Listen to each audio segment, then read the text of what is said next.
Don't I know you, sir? Don't believe so. I haven't been here in many years. Name's Silas Greaves. Silas Greaves? The bounty hunter? Used to be. Well, what are you doing here in Abilene? Just passing through. Got a little business to take care of. Well, sir, it would be an honor if you would allow me to buy you a beer. Hell, son, it would be my honor to drink it. I'm Molly. Howdy. I'm Dwight. That's Jack and Steve. Ben's behind the bar. Oh, I bet you got some great stories. A couple. Any of them true? Jack, be nice. A few. What about your shootout with Henry Plummer's gang in Bannock, Montana? Is that where you started as a bounty hunter? That's what it says in this here dime novel. Don't believe everything you read in them dime novels, boy. First man I hunted was back when I was riding with Billy the Kid. You knew Billy the Kid? Damn right. That scrawny son of a bitch had no fear. Wouldn't back down for nobody. I heard he collected the 10 stars off any crooked lawmen who crossed him. It was a war, boy. The Lincoln County War. And Billy promised his regulators would take the life of every bastard who helped bushwhack John Tunstall. Kid had a big chip on his shoulder and a hair-trigger temper. Made him dangerous as hell. It was about 30 years ago. Billy was hiding out in an abandoned farm near Stinking Springs. I threw in with the kid because the man I had sworn vengeance on was riding with Billy's enemies. But before I tell you why I want that sumbitch dead, let me tell you what happened that day. I was heading back to the hideout when suddenly I had this funny feeling. Funny, haha? No, Steve. The other kind of funny.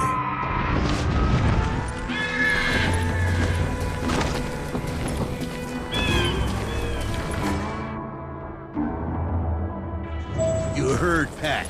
You need to stay here and keep an eye on the road. That's not fair. We're missing all the fun. I knew those two morons would never let me through. I had no choice. Who's that? Is he with us?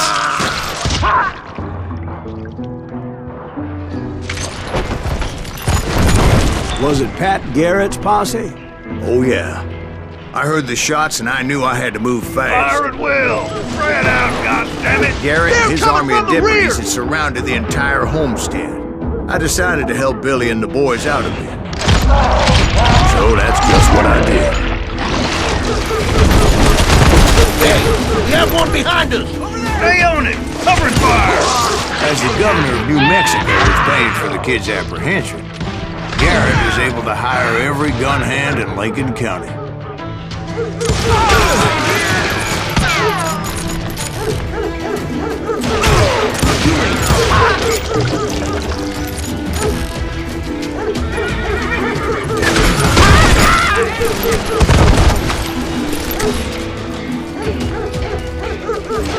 I knew that going through that front door meant putting my butt in a shooting gallery, so I decided to get sneaky.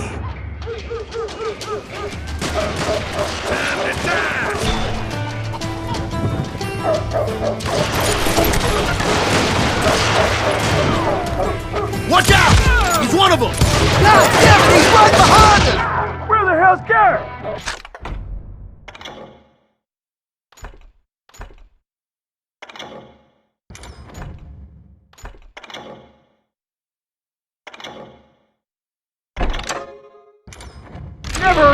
Garrett's men were running around like a bunch of chickens with their heads cut off.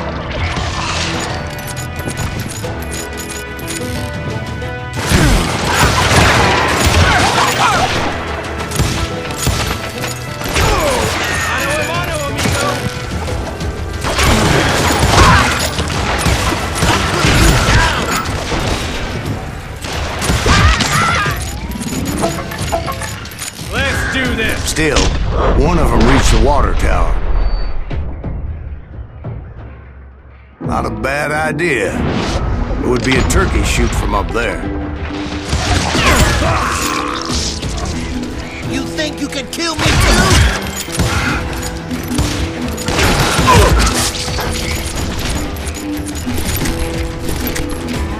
Luckily, these shooters Garrett hired weren't the sharpest tools in the shed. A lot of them were saddle tramps or sod busters or drunken drifters looking to make a few bucks.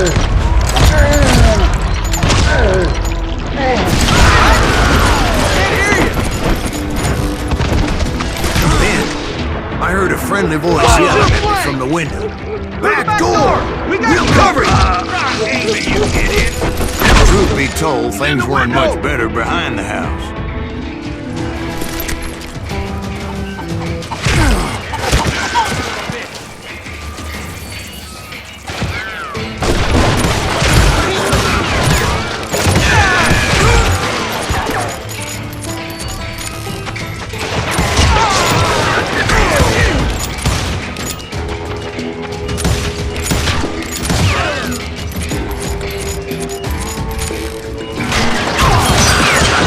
Numbers in half, but that just made the ones that were left twice as mad.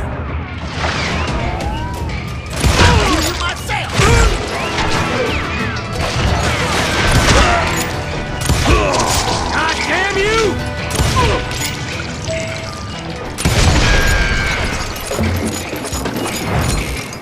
It was a bit of a slog, but I finally fought my way around the back of the house.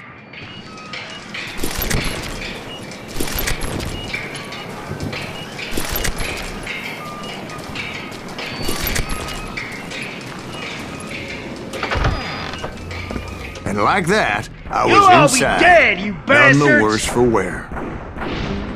I passed Dirty Dave, Deader than a rat in a trap!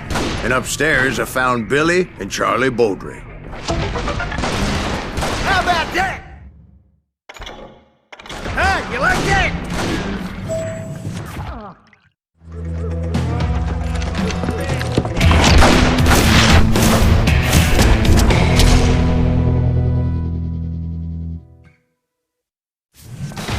Billy looked at me and said, "About time, amigo! Grab a gun and get to the window!" Wait, so you were friends with Billy the Kid? Yeah, sort of. He can't take it all! Anyway, we were surrounded by dozens of deputized shooters who wanted to do us harm. Billy's worth $500. Keep this up all day! I'm telling you, Garrett's men were dropping like flies, but they just kept on coming. He's missing all the action! That's when Charlie got hit. "They're catching us in a crossfire!" shouted Billy. "Get to the other side!" I think we got his hander up!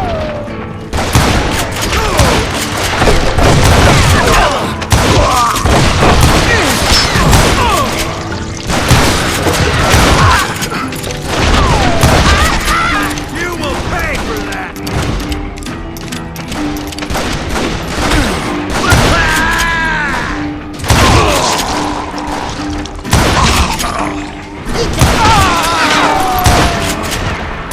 I don't know how many of those cocksuckers I personally put down. It was pretty clear, even to Billy, that maybe discretion was the better part of valor. What's that mean? It means that it was time to cut and run. "They got a Gatling!" Billy shouted. "Get the horses and bring them round back. I'll draw their attention." He directed that order at me, and I thought, why the hell do I have to do it? But I went anyway. Dumbass that I was back then.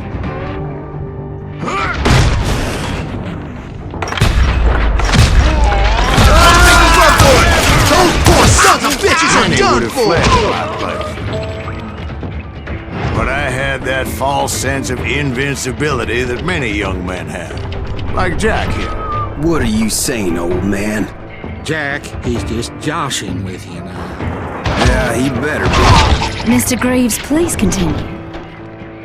Please, call me Silas, ma'am. Now, where was I? You were heading for the barn.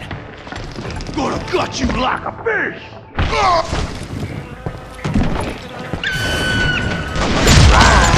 Making my way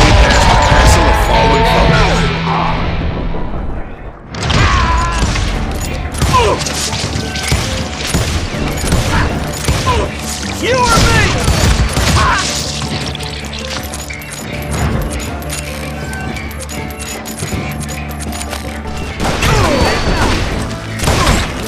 Sounds like Garrett hired a whole regiment of hired guns. Yeah, and just when I thought I was done with them, more of these hapless bastards would pop up.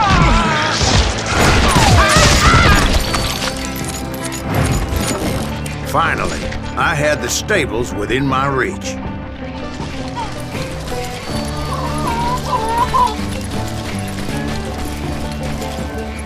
And that's when I met Sheriff Pat Garrett. I read that you went toe-to-toe with him, sir. That backstabbing bastard with that tacked-on tin star.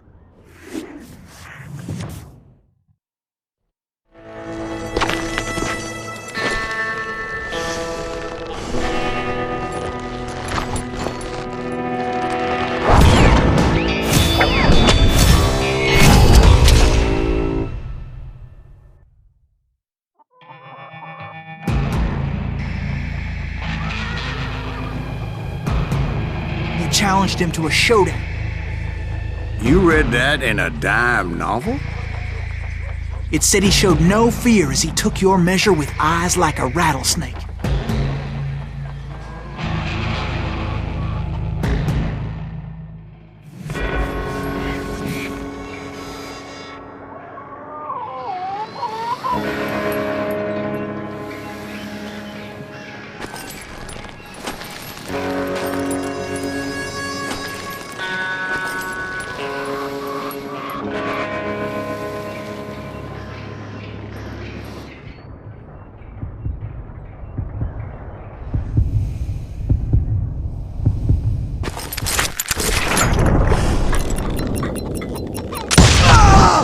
And that you killed him in a fair fight.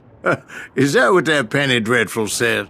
No, boy, that ain't what I meant when I said I met Pat Garrett. So let me start again. I finally reached those damn stables.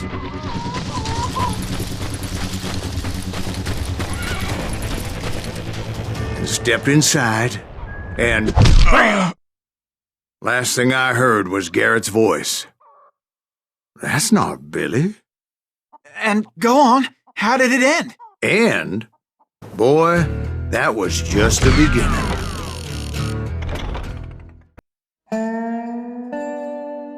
So what happened? Did Garrett arrest you? Yeah, after I came to, the bastard had clocked me with his Colt.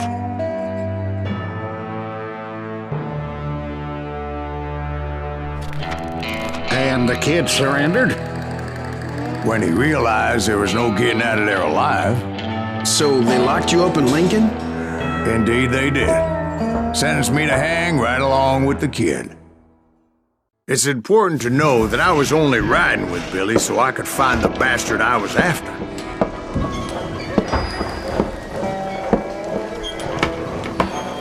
He was with John Kinney's gang, and they were sworn enemies of Billy's regulators. Why were you after him? I owed that son of a bitch a bullet for what he had done to me and mine. Instead, all I got for myself was a goddamn death sentence. Luckily, it was right around then that I heard Billy make his move. He shot Jim Bell and a few other guards as he made his getaway. Later, they wrote that some lady friend planted a pistol for him in the privy. What the papers didn't say is that Billy helped me escape, too.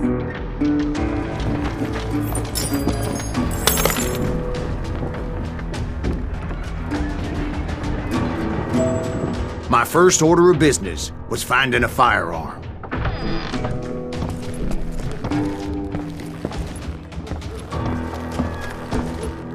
Luckily, I located Deputy Bob Ollinger's mean-ass shotgun.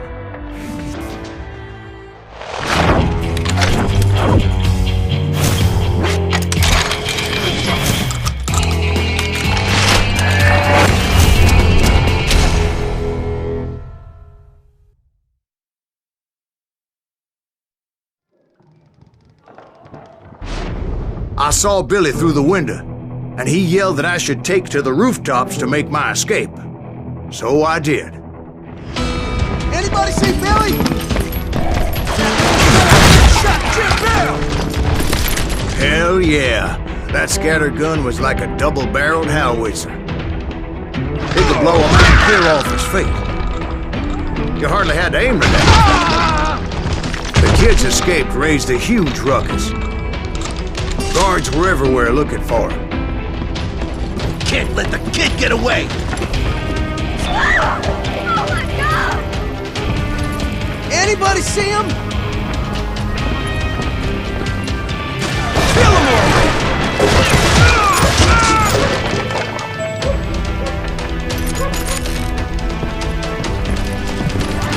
I had to jump from roof to roof like a damn alley cat. I followed the planks where I could, but some of that wood was slippery as hell. The whole town was up in arms. And suddenly, I was a fugitive. How the hell? Show her how to die! Garrett's gonna kick our ass! Can't have gotten far! So that bastard you were after, what did he do? He did me and my family a grievous harm. But I knew if I was ever gonna find him, I would need to get my ever-loving ass out of there. I tried to be stealthy and sneak my way past. This town doesn't have a moment's peace. You! But hell, if they weren't all waiting for me. Apparently, some of them thought I was Billy. Get away with this!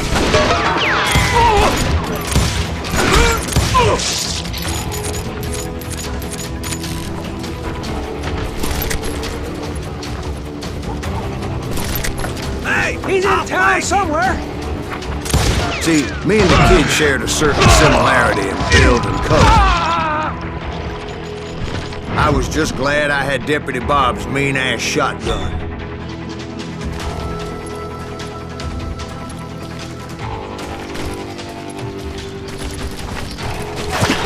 Give it up! They're shooting in the street! Leave him to me! Get your heads down! There's children here. So much lead was whizzing by my head, it was like everyone in Lincoln wanted to put me in the ground. I knew I needed to find a horse. Though I never did have a great fondness for those four-legged grass eaters. Smelly, sweaty, ungrateful beasts.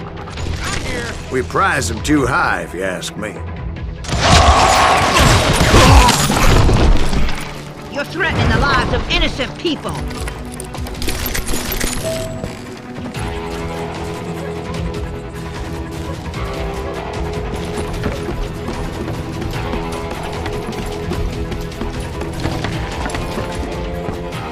Damn town's going to hell in a handbasket!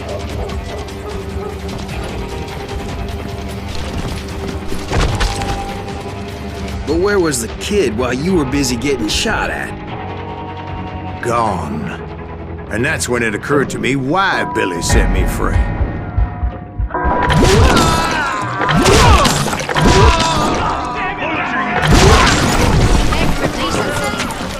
So I could be a hapless decoy and draw attention while he snuck out of town.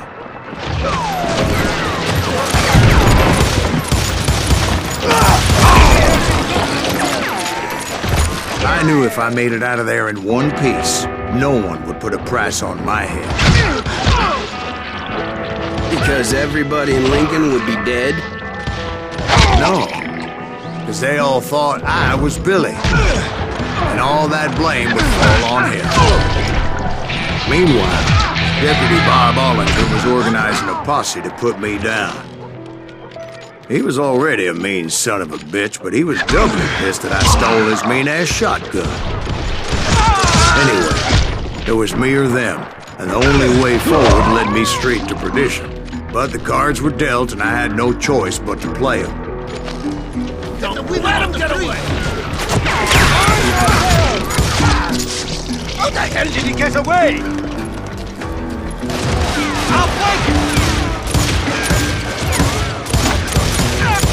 We're gonna be in deep shit when that gets back!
Finally, I found what I was looking for.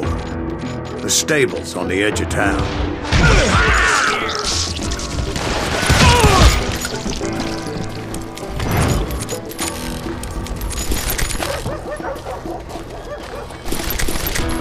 I guess Billy saved your ass, taking out Bob Ollinger the way he did. Billy didn't kill Bob.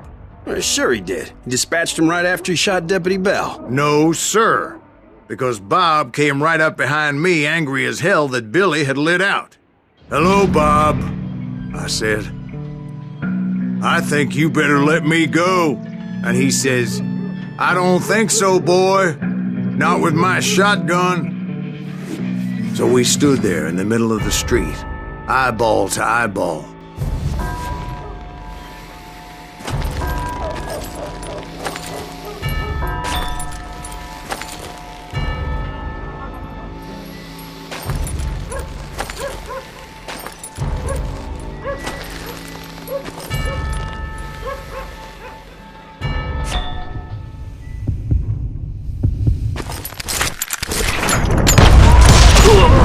I killed him in a fair fight. Everybody saw I had no damn choice. Well, Lincoln got a mite depopulated that day. Pat Garrett gunned down Billy 3 months later, so his escape was all for naught anyway. So where'd you go after Lincoln? Mexico. Until I realized nobody was looking for me. I ended up taking a job at the Rurales. The Mexican Rurales? I was hired to help them track down the cowboys. The most vicious outlaw gang in Cochise County? Curly Bill Brocious? Johnny Ringo? Led by old man Clanton himself. They must have paid you a pretty penny to take them hombres on. Not really. But truth be told, I had my own reasons for going after those boys.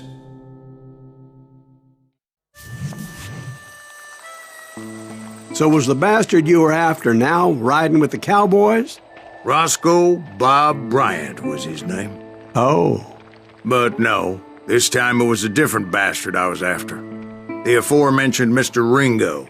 And yes, he was working for old man Clanton.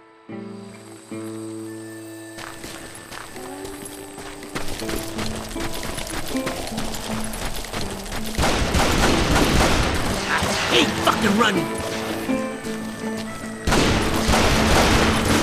I came upon them robbing a stagecoach, which wasn't surprising, being they were such murderous thieves and bastards. The bandits wore red scarves, so I knew they worked for the old man. Over there! There! ¿Quién carajo es ese hombre? I did my best to help those poor passengers.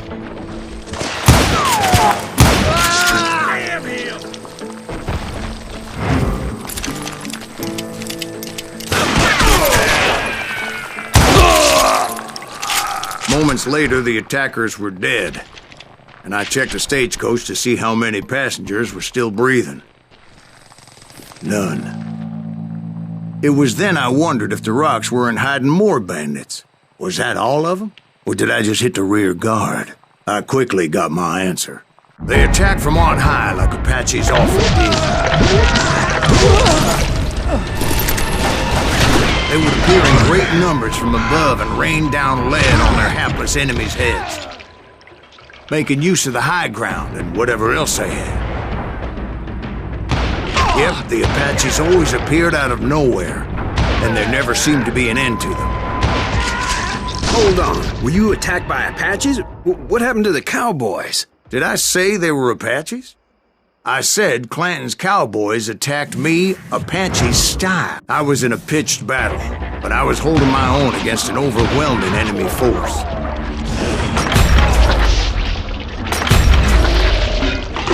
See, at the time, I was still pretty green and would often blunder into regrettable situations. But I just kept shooting at anything I could see up in those damn rocks. I didn't see Ringo, but I knew he was with the cowboys. He and Roscoe Bob had done me a dreadful wrong, and I was determined to have my revenge. But to get to Ringo, I knew I'd have to fight my way past these other assholes first.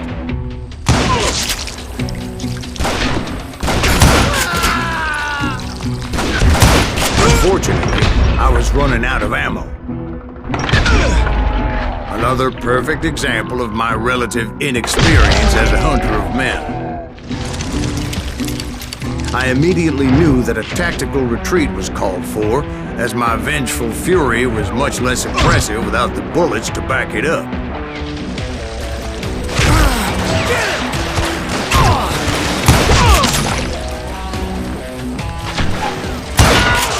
Finally, they managed to corner me. Trapped as I was, the odds of my survival seemed pretty slim. Luckily, serendipity was on my side as I suddenly spotted a way out of my predicament.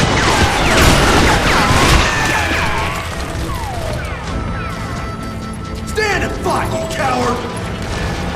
I ran ahead as if the devil himself was after me. Bullets were whizzing by my ears, but I wasn't about to roll over and die. I just kept running like there was no tomorrow. Because there wouldn't be if Clanton and his men caught up with me. As I was scurrying around those caves, I thought, what was I thinking? Going up against a gang like this? I just kept running, not knowing where the hell I was going.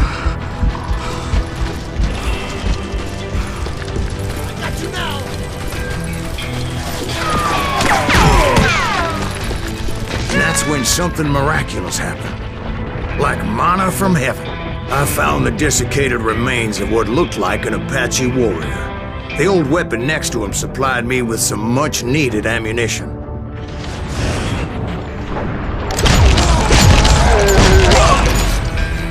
Bat Masterson once told me it was more important to be lucky than good, and he would know.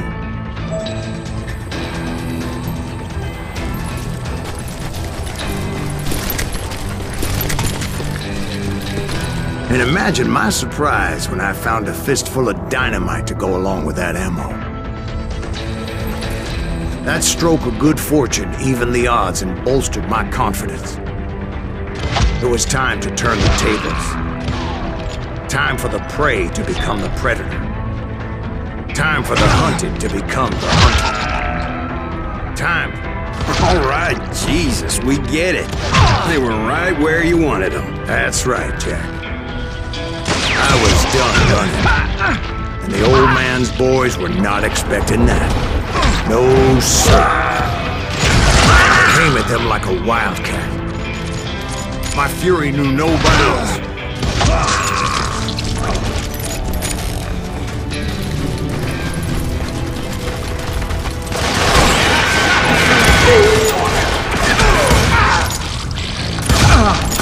Where's he going?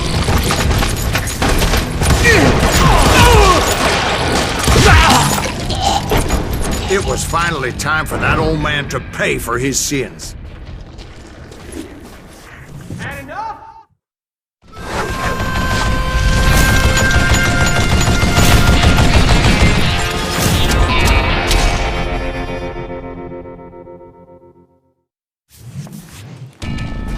I yelled out at the top of my lungs, "Clanton, I'm coming for you!"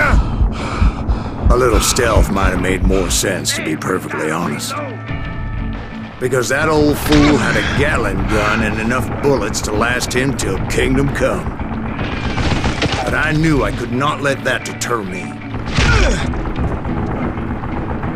Not if I was to find and kill Ringo. I needed to get that old man off that gun.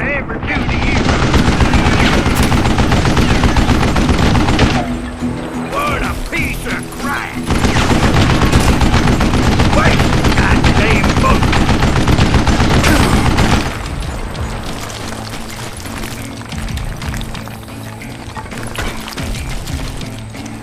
Show yourself!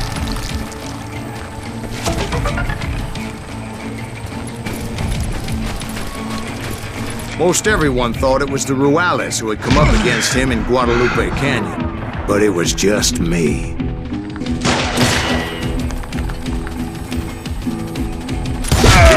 Dynamite! You want to do something! I still have all my fingers!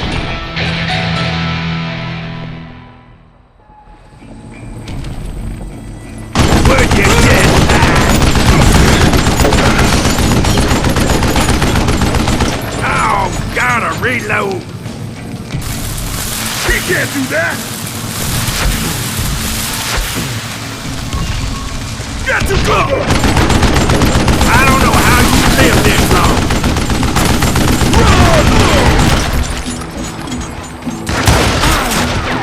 Try me instead, you coward!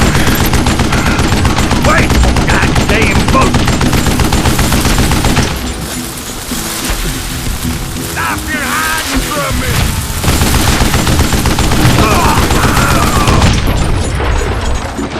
Apparently, one of the cowboys made it out of there alive and told Ike and Billy Clanton that it wasn't a Mexican who took their father's life that day. They just assumed it was one of the Earps, and that little misunderstanding eventually led to that legendary gunfight at the OK Corral.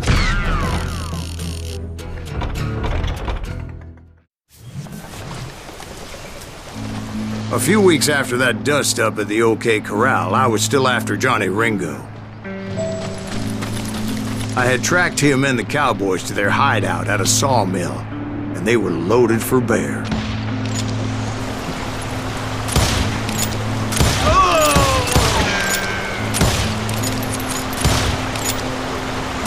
So, what exactly did Johnny Ringo do to piss you off? Well, him and that other bastard.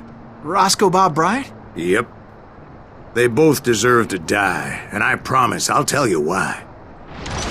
But first, I need to tell you about the Cowboys' new boss, Curly Bill Brocious. Earp's coming! Get ready, boys.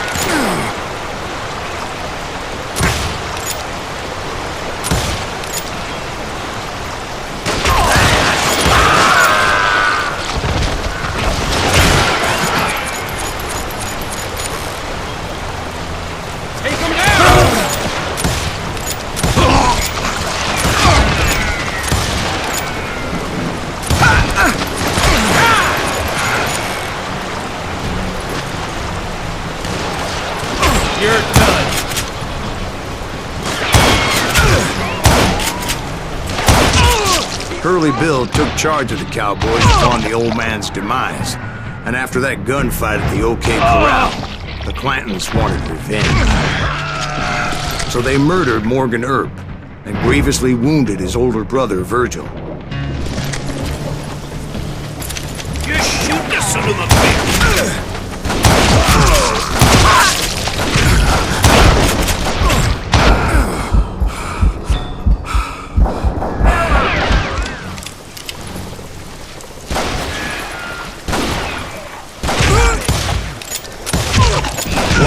Doc went on what became known as the Vendetta Ride, hunting those outlaws down. So when I showed up, that's who they thought I was.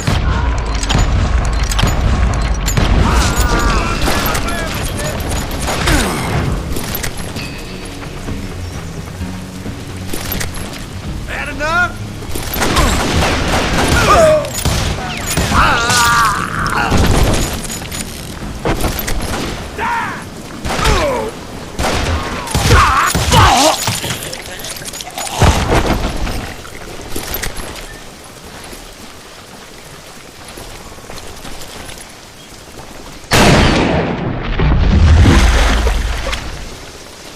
There were killers around every corner, all wearing red bandanas. That's how the cowboys identified each other, and I was beginning to wish I had one myself. Get out of here! But I wasn't about to let Ringo walk away unscathed, and that's what drove me forward.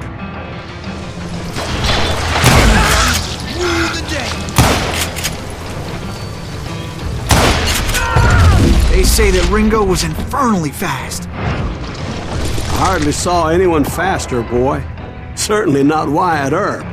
That man was all hat and no cap. Earp wasn't much of a match for him, but Doc Holliday might have taken him. That lunger should have kept his nose out of it. They never charged anyone for the murder of Morgan Earp.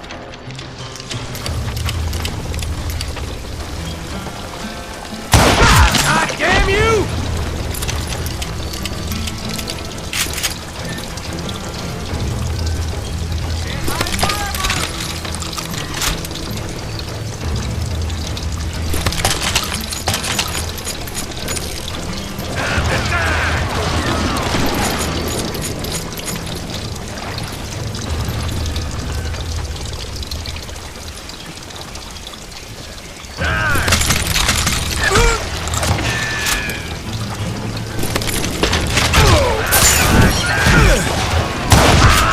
But everybody knew that Curly shot him in the back.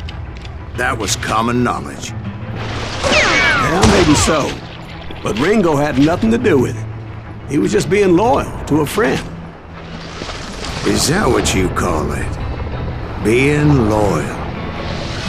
Well, to get to that loyal friend, I had to pass by some buzzsaws as big as a man. Excuse me, sir. I have a question. What's that, Dwight? After old man Clanton died, why didn't his son take over the Cowboys? Because Ike Clanton was dumber than a box of rocks and a yellow belly to boot.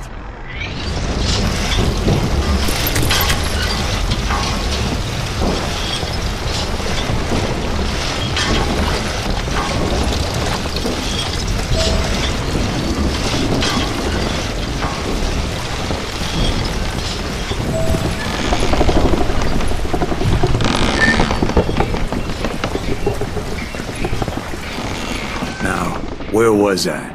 Taking down the entire cowboy gang single-handed. Indeed I was, Jack.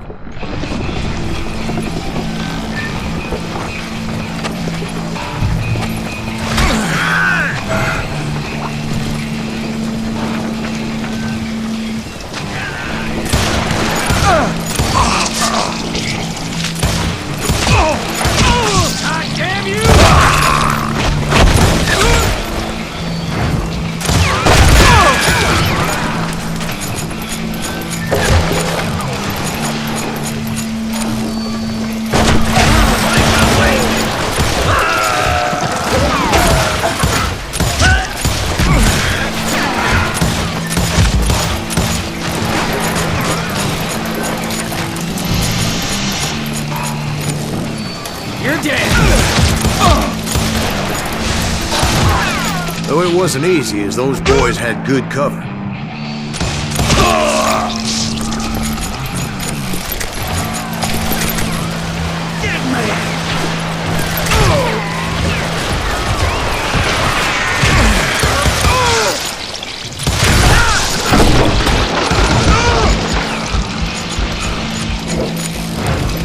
Kill him already!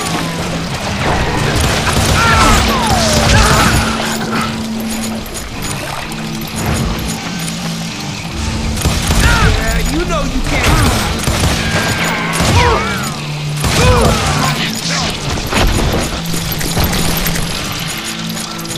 Blank him. Can you shoot around corners? He has it coming. Come on, smoke that sumbitch. Oh, now.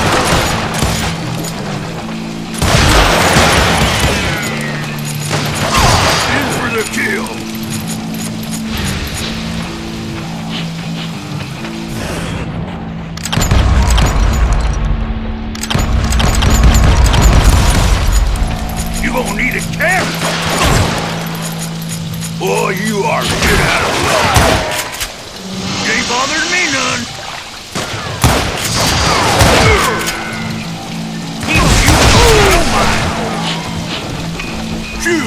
you!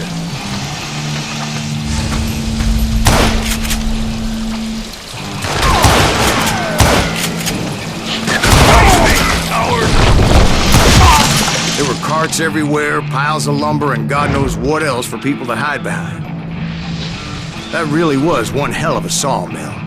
Quite an impressive operation.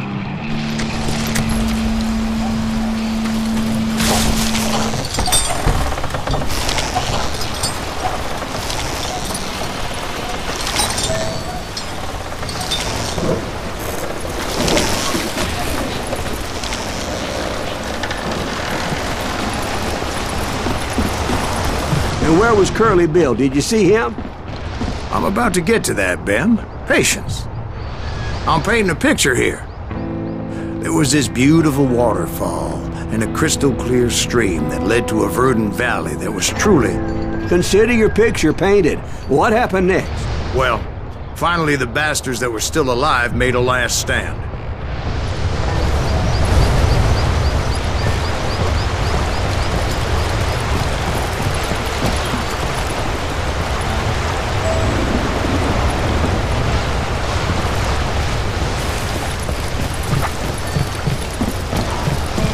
Curly Bill, Johnny Ringo, and his compadres took off into the lumber yard, and I followed after.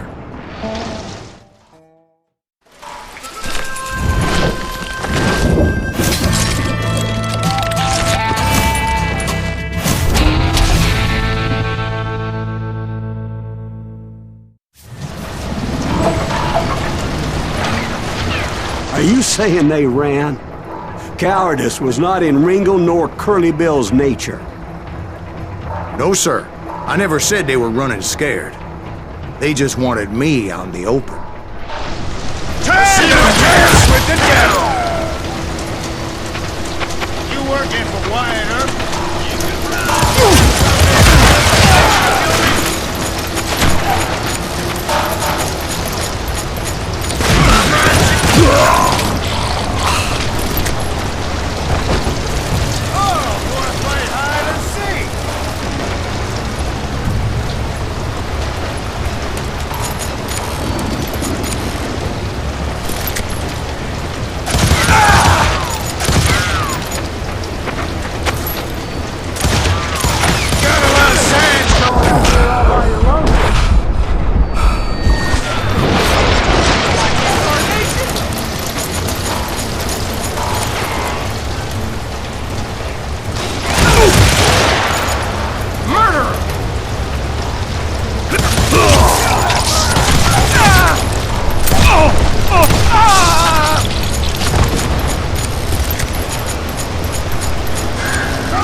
Brocious gave me no choice but to take his life.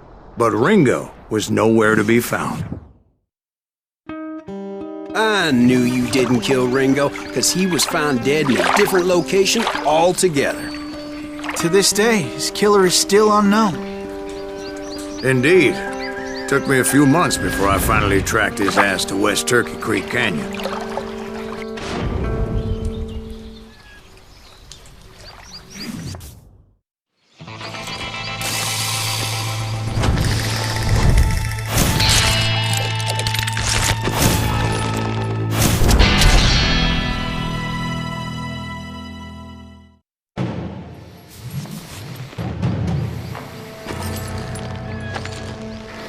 That's incredible, sir. I always thought that Doc Holliday was the one that killed him.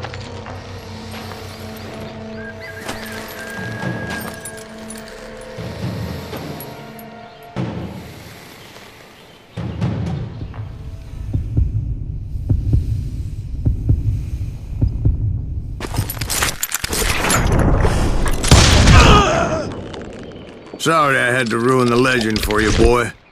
But the legend ain't always true.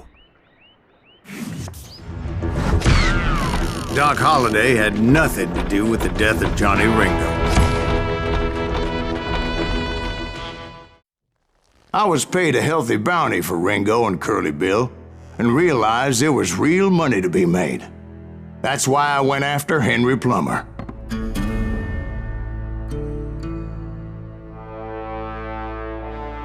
Now, wasn't he the sheriff who augmented his income by shaking down miners and robbing gold shipments? That's the one. Oh, yeah, I remember him. He ran that gang of thieving outlaws called the Innocents. So it's true that you went toe-to-toe with him? Indeed I did, son. Indeed I did.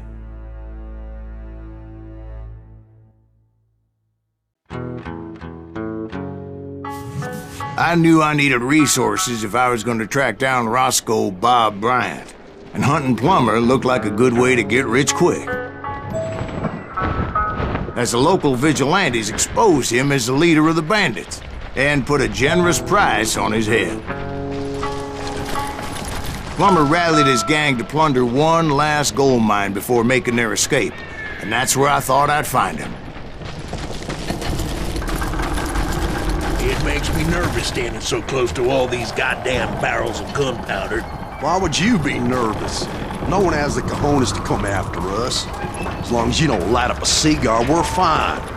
Besides, George is up there on the rocks with that rifle of his. Nothing gets past him. Oh, yeah? My late father pointed out to me more than once. God made men. Samuel Colt made them equal. That's it for you!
I knew that dynamite wasn't mine, so I decided the polite thing would be to return it. It was the biggest gold rush since Sutter's Mill in '48. Unfortunately, prospectors weren't the only ones drawn to those riches. There were thieves and killers, robbing travelers and hijacking gold shipments. Like those that ran with Plummer. Some were just regular folks I knew from town, drawn by greed and easy pickings. Charlie Crow, the blacksmith. James, who worked in the stable. And Jeremiah Barber, the butcher's son. Ordinary citizens who lived a double life. Stealing and thieving and murdering their neighbors. Of course, the rest were veterans of the Civil War. Stone-cold killers trained on the bloody fields of Shiloh and Antietam. Plummer had a lot of men on his payroll. A hell of a lot. That son of a bitch pretended to protect the public with one hand while stealing them blind with the other. He set up a defensive perimeter which I had no idea how to breach.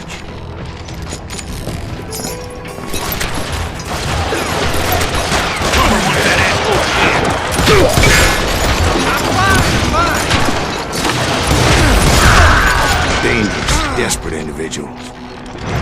I was outnumbered and in way over my head, but I was too damn stubborn and stupid to realize it. They must have thought I was touched, or had some kind of death wish, seeing as there were barrels of gunpowder everywhere. Watch out for the gunpowder! One stray bullet, one stray spark, and I'd be blown to hell and gone. I thought I was some kind of hero.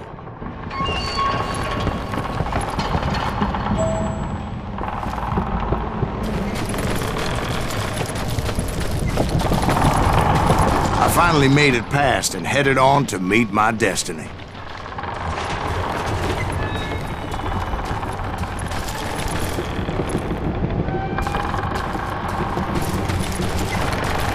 But first, I had something I needed to figure out. I had a few ideas on how to get into that mine, but once I made my decision, I knew there was no turning back. So my first thought was to enter the nearest mine portal. I saw an entrance. Made sense. It was the quickest way in, but that also made it more dangerous, as there would undoubtedly be enemy pickets posted along the way. Can't hide forever! You can't face the innocence!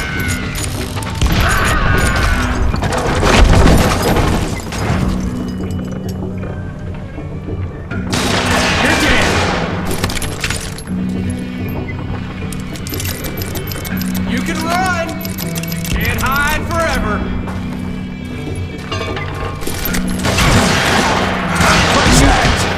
Once you enter a mine like that, it's easy to get all turned around. And that confusing maze of corridors wouldn't even be the worst of it. Some of those shafts could be as deep as hell.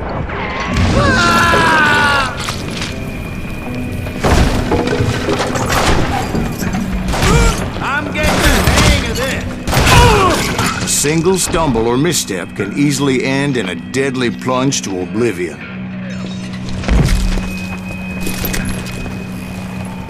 I do not deserve to die like this!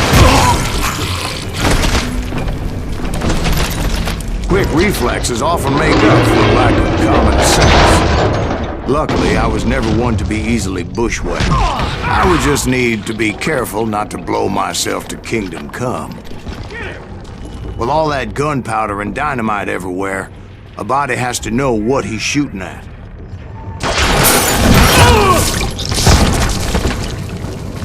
You're dead!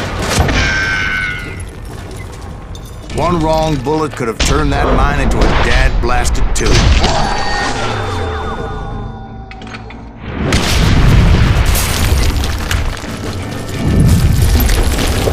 I freely admit that my plan of attack was not just moronic, but clearly insane.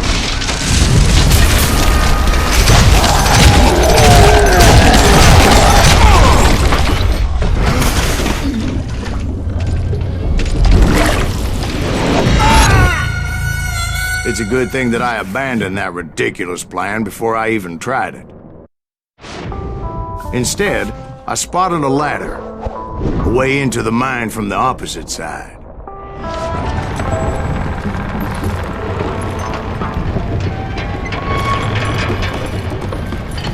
It was a long way around, but that approach seemed more sensible at the time. Of course, being I had a problem with heights, that scaffolding scared the bejesus out of me. Climbing down that ladder required some caution, because even though I had a younger man's reflexes, no man can dodge a damn bullet while climbing down a rickety ladder. I needed to make a leap of faith, which ain't easy when you're suspended between heaven and hell. I was determined not to give up, however. As Sheriff Plummer seemed quite the despicable character.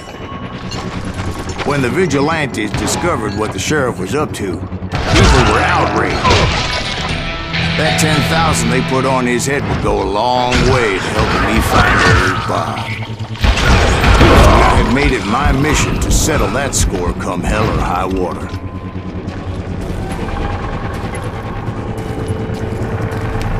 But first, I would have to make a choice. Take the elevator or climb the ladder.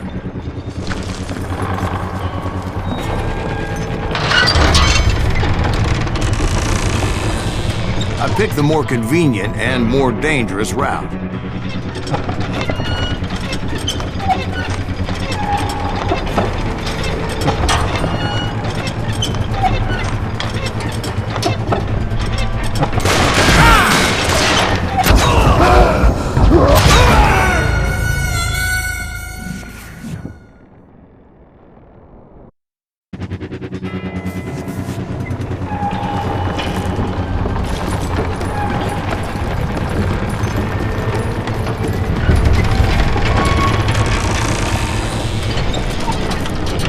I wanted to use the element of surprise. Plus, I figured I could use the exercise. I was warmed up already, so what the hell?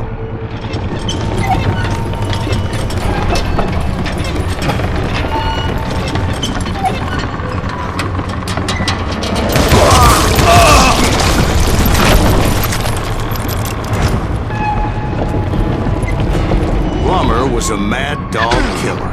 And the people of Nevada City deserved better. Nevada City? Well, I thought Plummer met his maker in Bannock, Montana. Right, well, he was the sheriff of both places at one time or another, but that's neither here nor there. The point was, taking him down would save a lot of lives, including my own.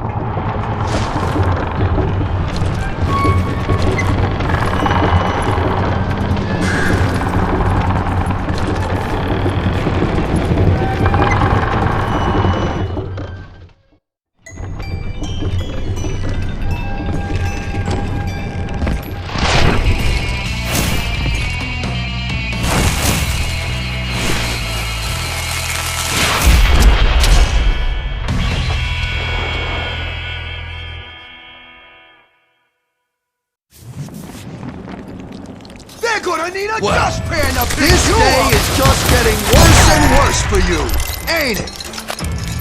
Henry Plummer was clearly unhinged, and I could see right away that this was gonna take some doing. Oh! You can shoot, but can you aim?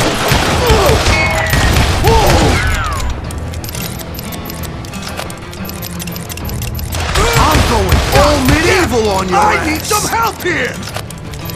Come on, boys! Take this cocksucker out! I hit him!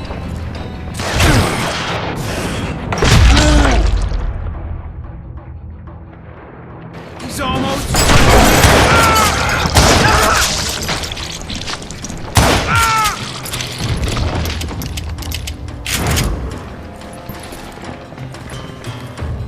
Catch this, you son of a bitch!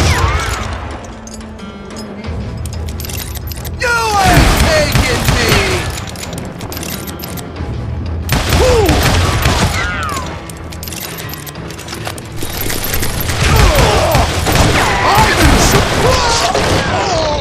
So that's how Henry Plummer died.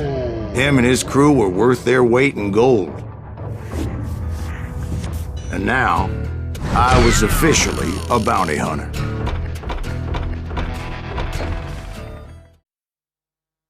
So, did you finally go after that Bob feller? Well, I heard word he was in Kansas with John Wesley Hardin. So that's where I went. Where in Kansas? Abilene. Why do you ask, Ben? No reason. Was Hardin as fast as Ringo?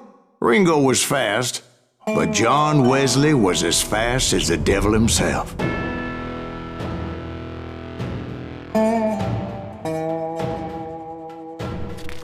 Hell, he killed his first man at 15. From that day forward, he had a price on his head and wouldn't back down for nobody, not even Wild Bill Hickok himself. I dodged death many a time, and that night in Abilene was no different.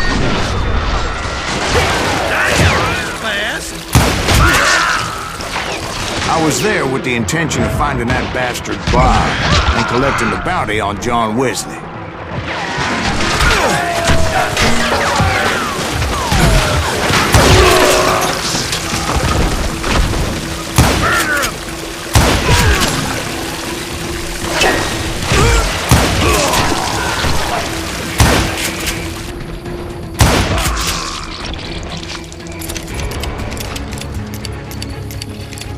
I thought the Texas Rangers got hardened. Yeah, that's what they want you to believe.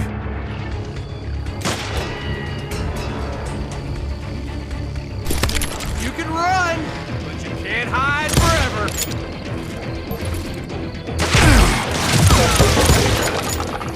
God! It was cold in a witch's tit and a brass bra that night as I fought my way past his loyal compadres.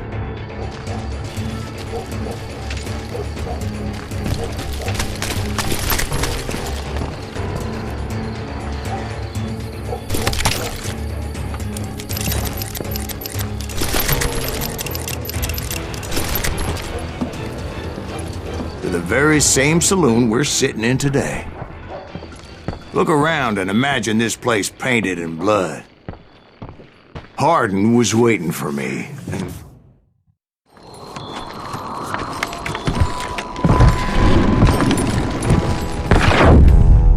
Wait, I'm jumping the gun here. Let me back up and give you some background on this sumbitch. He deserves that much. Don't you think so, Ben? John Wesley Hardin was a killer. By the end, he confessed to taking the lives of 42 men. Fathers and husbands, brothers and sons, men with families who cared about them. He was a bona fide folk hero by then, and had amassed a gang of armed miscreants and other assorted thugs. He and his men set up camp outside of town, and I was hoping Bob was among them. God damn it! Shoot that son of a bitch! They didn't ask why I was there. They knew. Most of them were wanted as well. I figured Hardin was here somewhere, but to get to him, I'd have to get past his gun hands. I had to spill a lot of blood to find out Hardin wasn't in that camp. He was carousing in town with his closest friends. Hardin's boys apparently didn't want me to reach the Bull's Head. Tell Hardin Some were hightailing it into town to inform their jefe of my unwelcomed presence. Stop that sumbitch! Run! Let the boys know we got another law dog.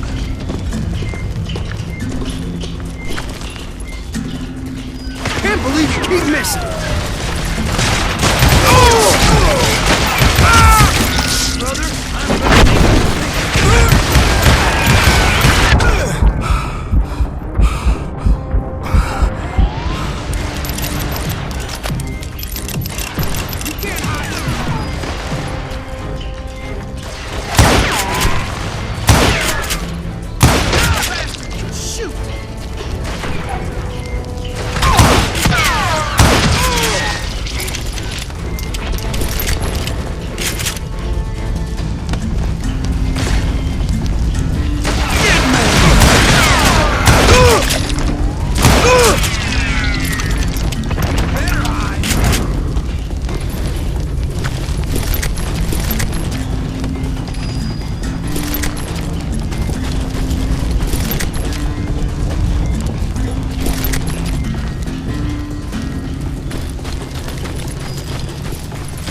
Time to fill you full of... I wondered if Bob was among them.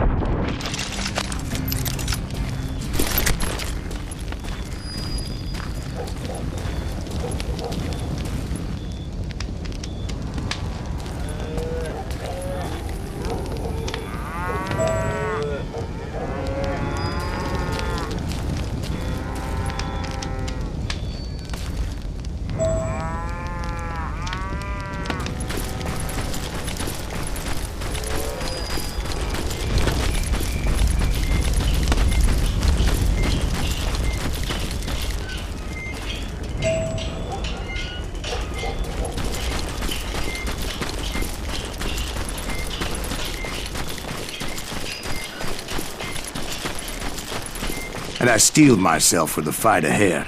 For as good as I was, deep down I wondered if John Wesley wasn't just a little bit better. Before I could test my mettle against Hardin, however, I would first need to dispatch his cadre of hired killers. Most of these degenerates were beyond redemption, but John Wesley might have been a different story. I didn't learn until later that that night was in fact his birthday celebration. Can't get a good shot at it.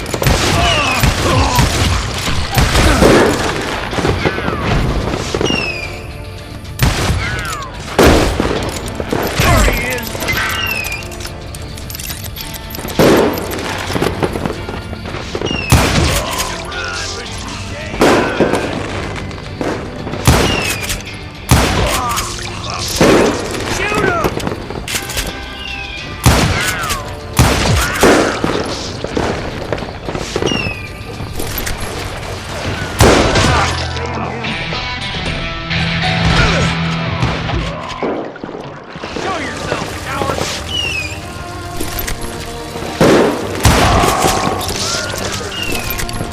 I think I already mentioned that I found Hardin in this very saloon.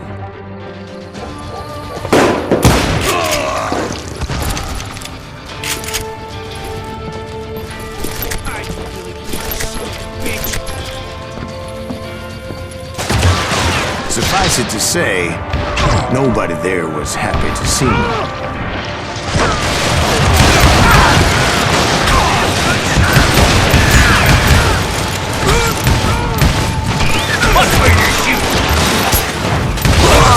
In fact, I felt a certain hostility.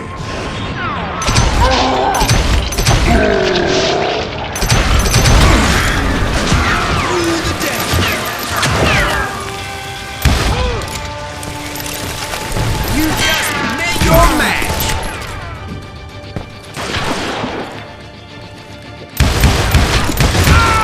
I was disappointed that neither Bob nor John Wesley were among the dead.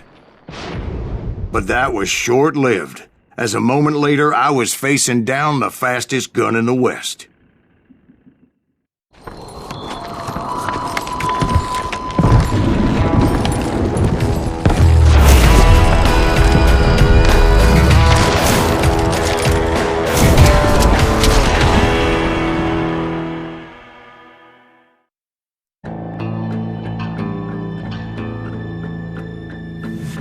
I felt a bolt of adrenaline. Or maybe that was fear. He was well known for his tricks, and I knew I'd need my own if I was ever to defeat him.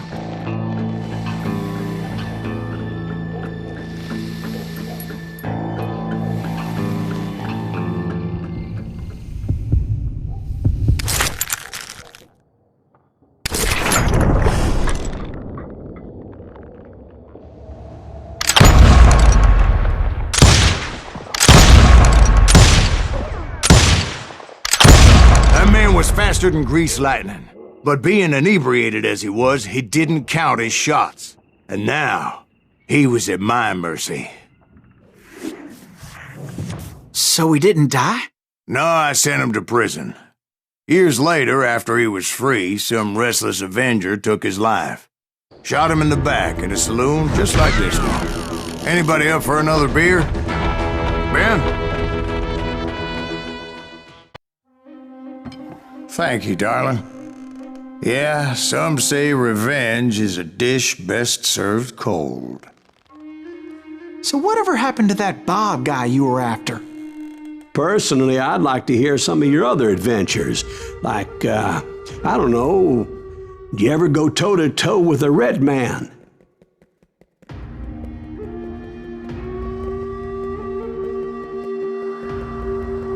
Yes, I did, Ben. I remember once I was after this renegade Apache, Grey Wolf. Strangely enough, revenge was also his primary motivation.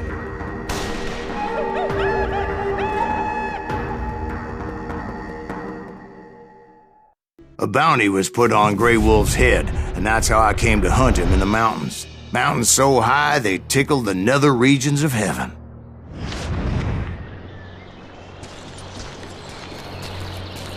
Grey Wolf was a Chiricahua Apache medicine man who had led a war party in revenge for a massacre against his people. The U.S. Army had attacked his tribe during his daughter's sacred sunrise ceremony, and the slaughter was unspeakable. I understood his anger, as there's nothing more traumatic than seeing those you love die in a cruel and painful death. Right from the beginning, I couldn't shake the feeling that Grey Wolf was watching my every move. He led a band of young Apache warriors who wanted retribution and were more than willing to die for him.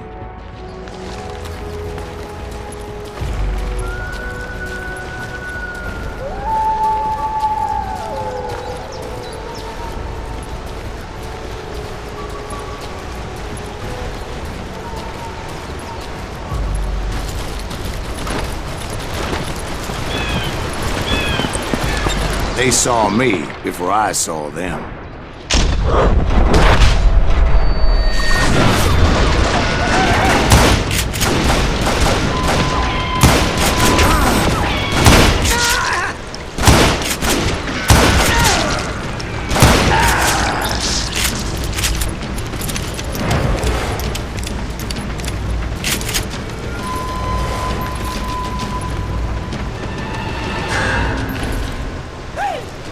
And it crossed my mind that maybe this wasn't such a good idea.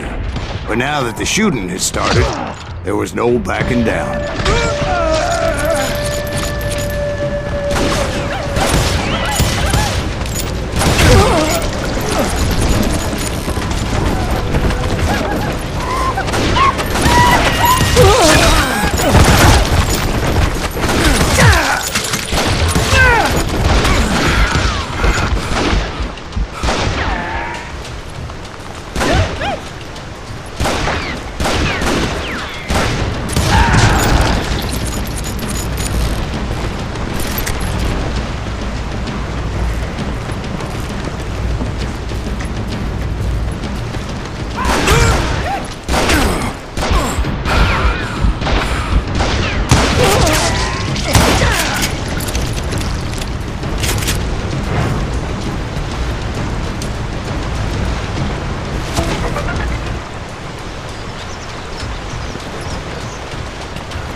It was rugged country, the winter home of the Chiricahuas, and that's why they had retreated there.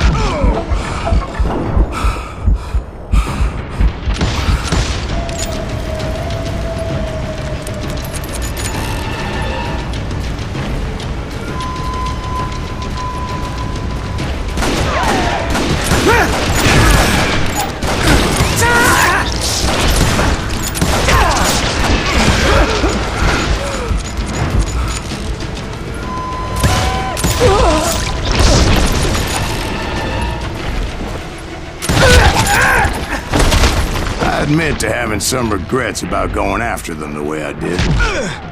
But then again, I got a lot of those.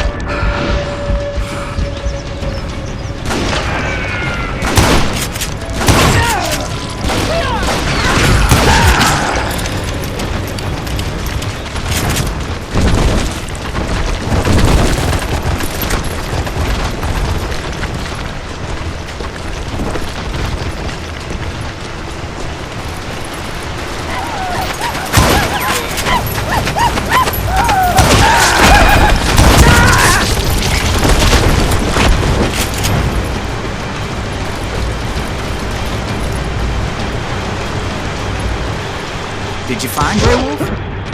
Not at that moment, but I did find the entrance to their hideout.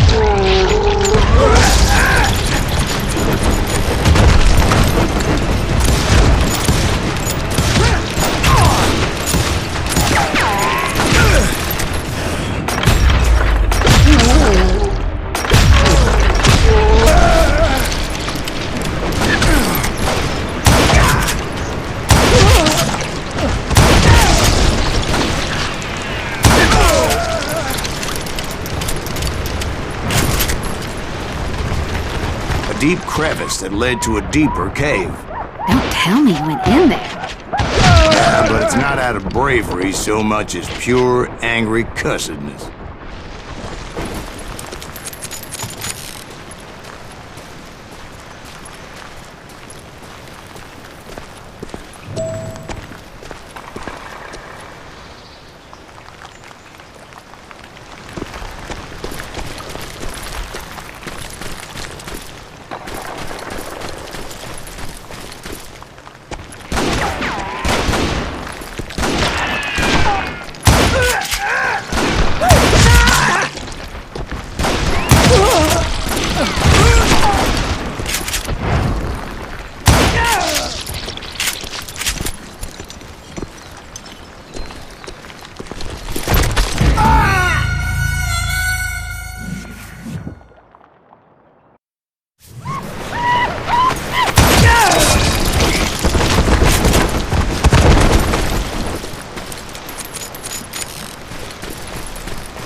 See, back then, I had a stubborn streak a mile wide, and I wasn't about to back down. So it was like pitch black in there? Actually, it was pretty well lit, as they had torches on the walls.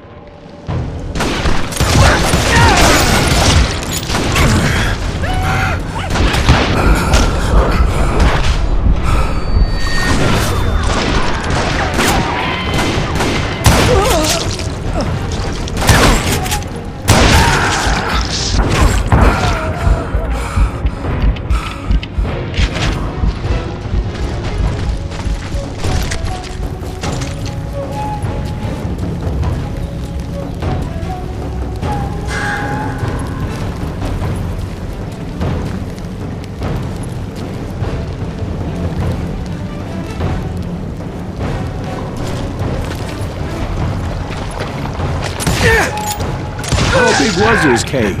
Big as hell, Ben. Chiricahua had hid out there during the Indian Wars.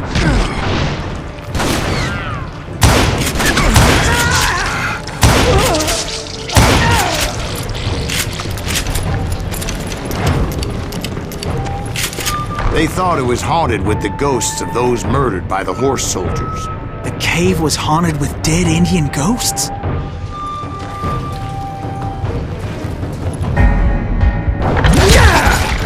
To be honest, I was more concerned with the live ones than the dead ones.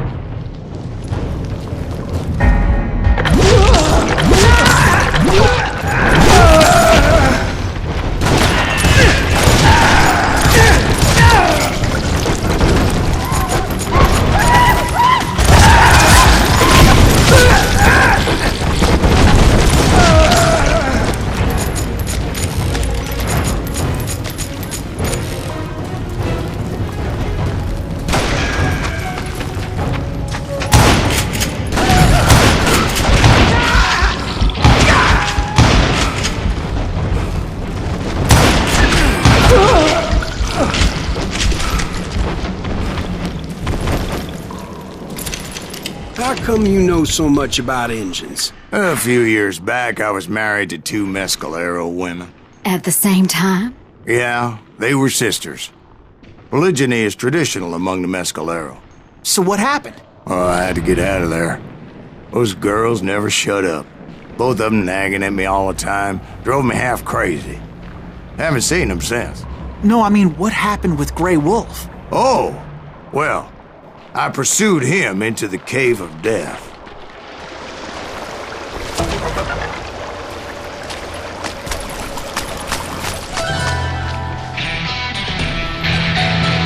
I came upon this flooded grotto, and that's when I saw him. He came to me unarmed and unafraid. His voice echoed in the shadows, and I sensed he meant me no harm. You carry great darkness in your heart, and if you do not release it, it will claim your soul. The sound of his voice put some kind of ancient Indian spell on me.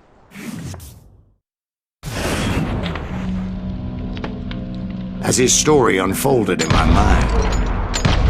He will come to this place again and kill many more men, and the darkness will grow until it consumes everything that you are.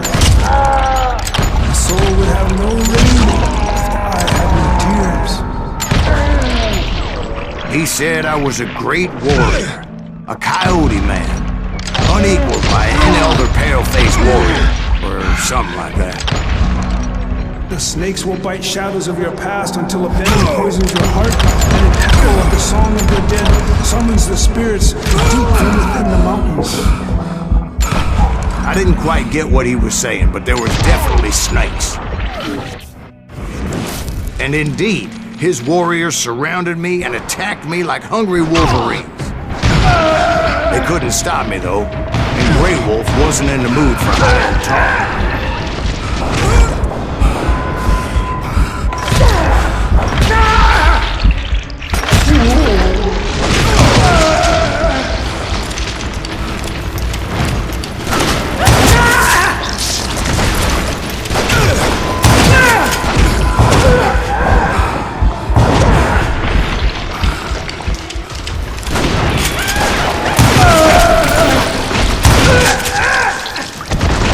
I swear I couldn't see any way out of this trap.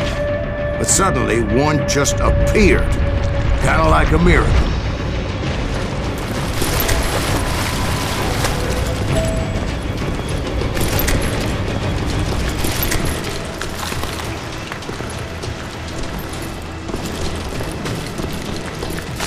I felt like I would be lost in that damn cave forever.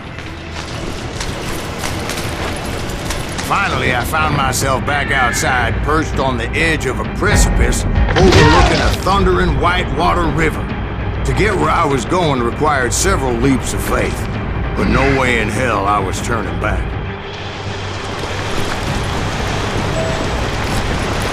I chased after him, determined to make him explain the meaning of all that mumbo-jumbo. Mumbo-jumbo's right. Are you making this all up as you go? A few details may be fuzzy, brother, but I am relating exactly what happened to me.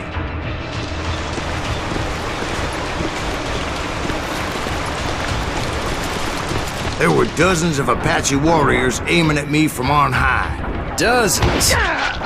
Well, maybe not dozens, but there was a lot of them. At least 3 or 4. Well, more than that, little lady.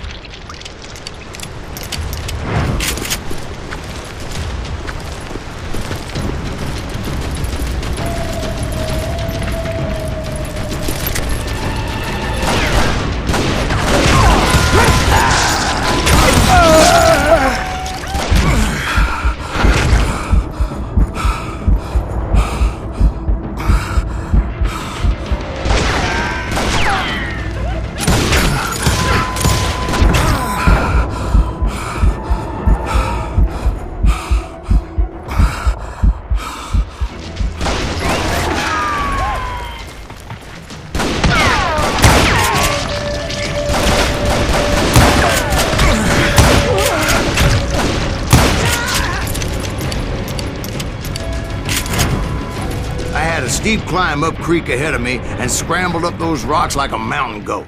I was determined to locate Grey Wolf and find out exactly what the hell he was trying to tell me. And wouldn't you know it, that crafty son of a bitch led me right into a trap. What kind of trap? Well, son, there had to be at least 100 Apaches around. 100? God be my witness. Oh, come on. Who are you kidding? Hey, I believe you. Come on, tell us how it ended.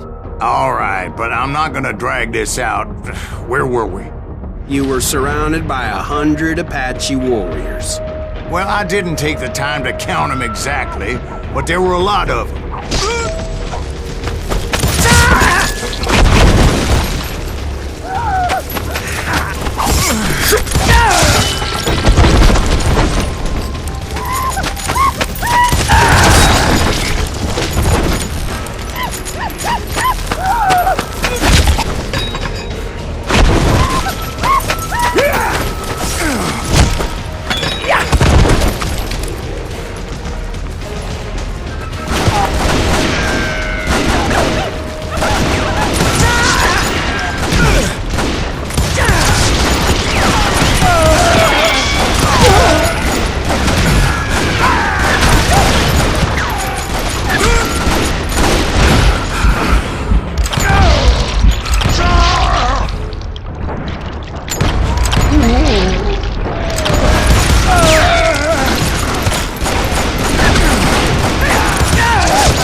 And in the end, a path appeared before me that I had not seen before.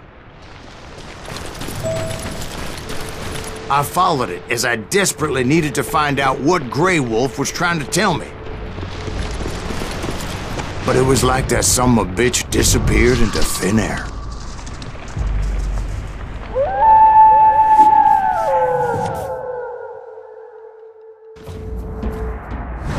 Never did find him. And never did collect my goddamn bounty. Thank you, darling. It's interesting how the truth can sometimes seem, might malleable, depending upon your point of view. Like how those dime novels make you out to be something you're not? Jack, don't be starting trouble. No, he's right. They do tend to exaggerate. Did they exaggerate your part in taking down the Daltons? Well, I was there in the flesh, boy, so I saw what happened firsthand.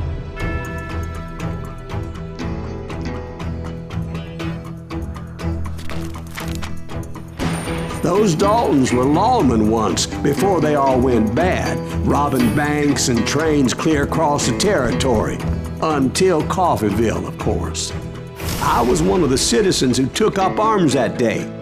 Fighting on the side of right? I did my best, sir. We all did.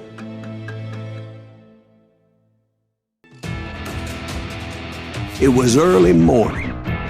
One of my friends was a local gunsmith, and he handed out firearms to anybody who'd take one. You see, the Daltons got it in their heads to rob 2 banks at the same time. 2 banks on the same damn street. Story was Bob Dalton's girl was always writing about how he had no ambition. Well, the locals recognized the Daltons right off. Before they could get away, half the town took up arms to defend their property. Hey, we got us a hero. Put some holes in him!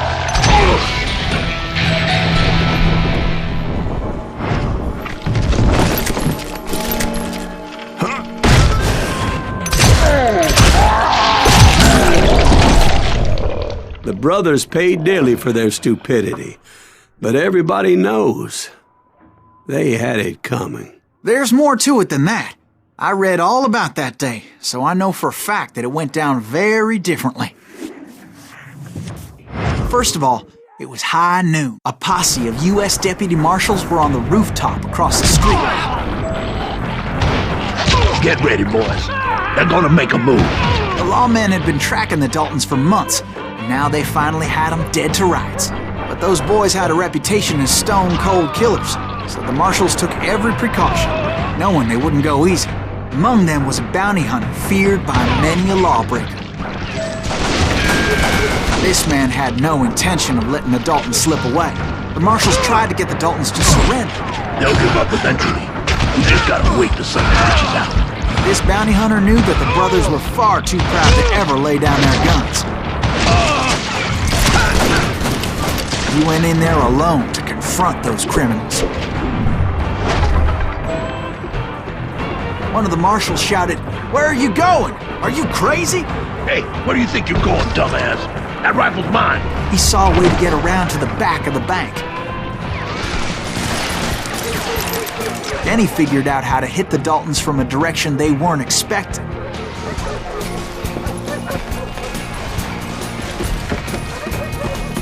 From above. Fortunately, a water tower was right there. A moment later, he was climbing up a steep ladder, laughing at danger as he did. It was brave men like him who risked their lives to tame this wild country.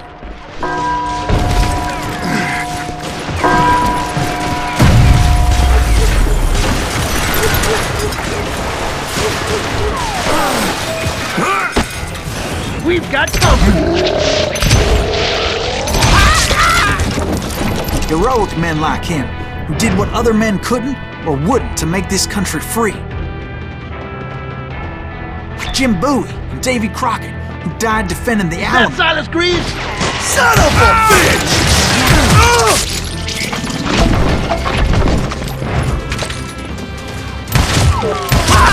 You can't hide from me!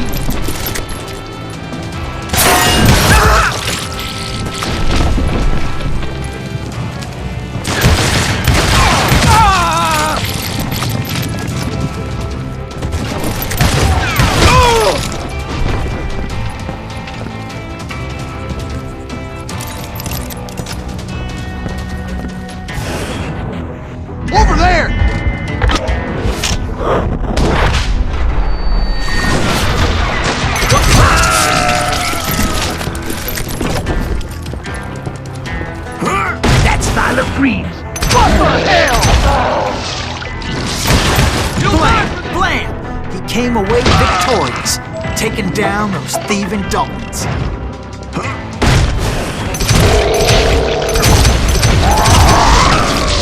His name was Silas Greaves, and when the dust finally settled, he was the last man standing. Sorry, kid, but that just wasn't the way it happened.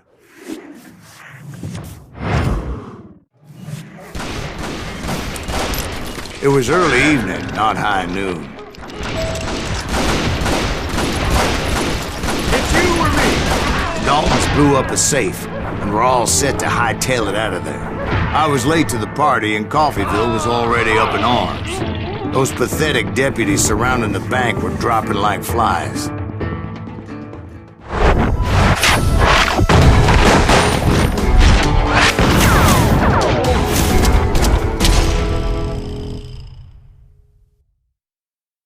I had been tracking those jokers for months, waiting for them to do something reckless. Boy, you are shit. Finally, they did. Those stupid bastards decided to rob 2 banks at the same time in the same town where everybody knew them. But they still had friends in Coffeyville. You gonna need it, damn it! Shoot him, dare you!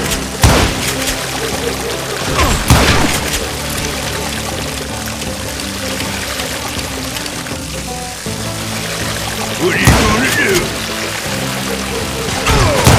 Here's it coming!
We got us a hero. Put some holes in him! Those friends came after me like a pack of wild dogs, tooth and nail. They were coming at me from all directions. I caught sight of the Daltons running with the money and didn't want to lose it. The problem was, they knew the town better than I did. And to top it off, I found myself in the middle of another shootout entirely. Think they know who we are? Did the Daltons pull up in somebody's house? No, it was the Smiths, I believe. They were cousins of the Daltons. And they were shooting at the Browns, who were shooting at the Daltons. Which wasn't any surprise, because those two families have been feuding forever. And since the Joneses are related to the Browns, they shot at the Smiths, pissing off the Heimhoffers, whose daughter recently married a Smith. Well, bullets were flying every which way as all the old feuds in Kansas caught fire all at once. There was a hell of a lot of pissed off people in Coffeyville that day. But that's just the way life is sometimes. Shit happens.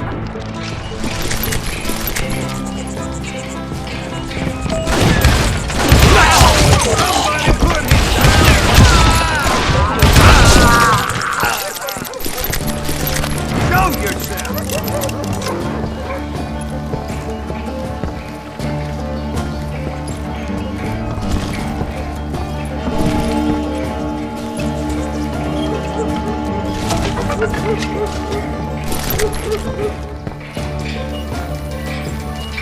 The Dalton boys knew I would never give up. Those Daltons weren't the sharpest knives in the drawer, but they always stood together. They set a trap to slow me down and allow at least 2 of them to escape. The third brother stayed behind to plant me, just in case that trap of theirs didn't work.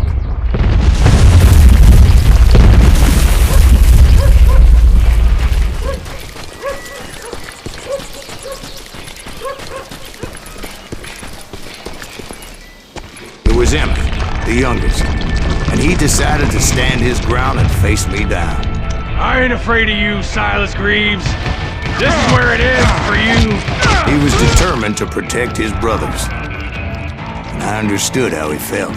Taking me on all by his lonesome wasn't exactly a recipe for a long life.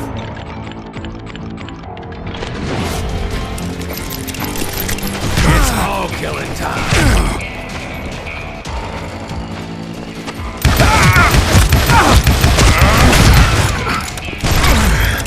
I'm gonna plant you where you stand.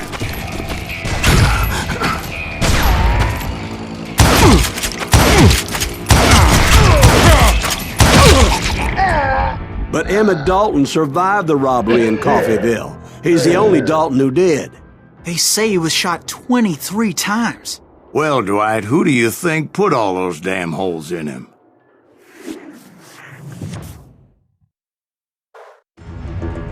But I have to admit, that boy had grit. We'll get those suckers!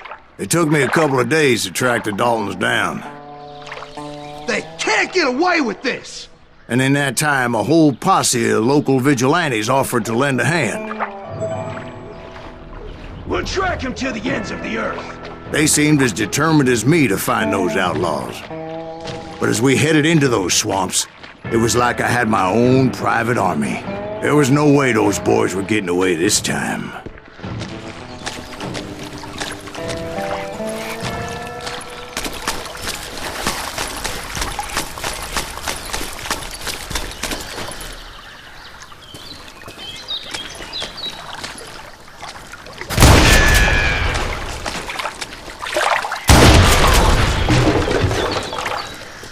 It was early fall, right?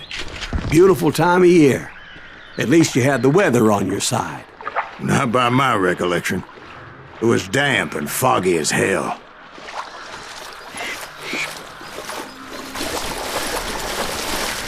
It was tough to stay on a true course, so we kept an eye out for landmarks.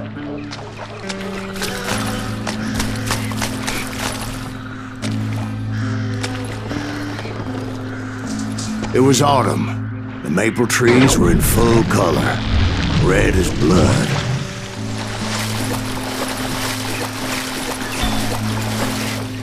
The rains that year were torrential, so the whole area was flooded. The vigilantes had spread out wide, and pretty soon I couldn't see anybody. Bury them in the swamp! Plant them where they stand! Except for some son of bitches ahead of me wanted to do me harm. So I had to face them alone. I wondered why my compatriots didn't come running when they heard the shots.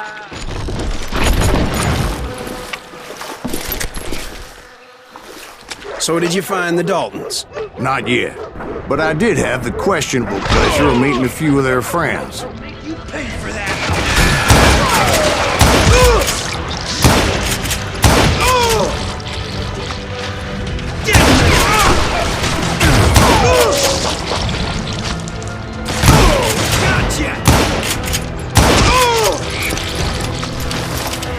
The boys had established quite a reputation by that time, so they attracted all manner of riffraff to their cause. Ready to meet your maker. You think I don't see it? Yeah, this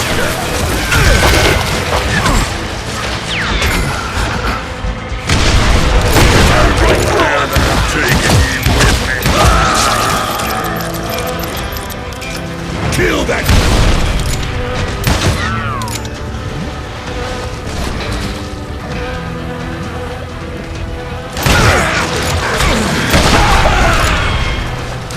You ready for a buckshot? Point being, I was under serious attack. And my reinforcements was nowhere to be seen.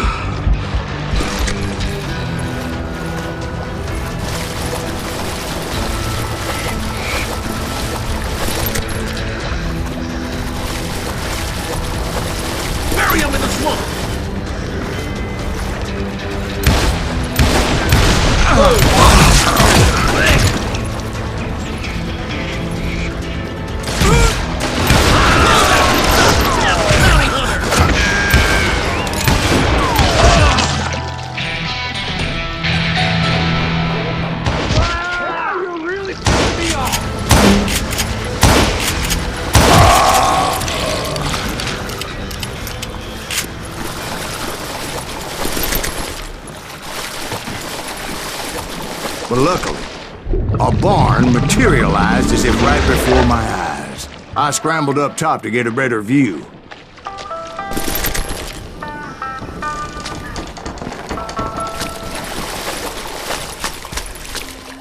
But just ended up falling inside. So, how did you get out? The barn doors was open. About right then, I saw some suspicious characters running for the bushes. Of course, I followed them. But that goddamn swamp was like a goddamn maze, and pretty soon I had no goddamn idea where I was. Steve? So I just started walking, and pretty soon... Oh.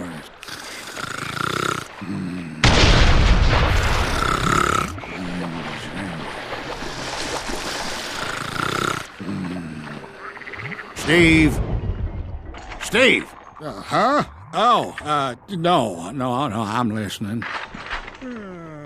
Indians surrounded me from all sides.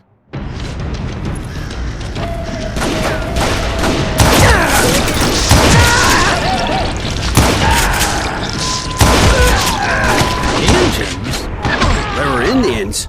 No. I just wanted to make sure Steve was paying attention. Now, where was I? You were following the Daltons through a swamp? That's right. See, Steve? Dwight's paying attention. No, I'm listening. I was just resting my eyes. So, where was I? The Daltons. Right. See, there's a reason so many outlaw gangs are made up of brothers. Being a brother is a very sacred thing. It's a bond like no other.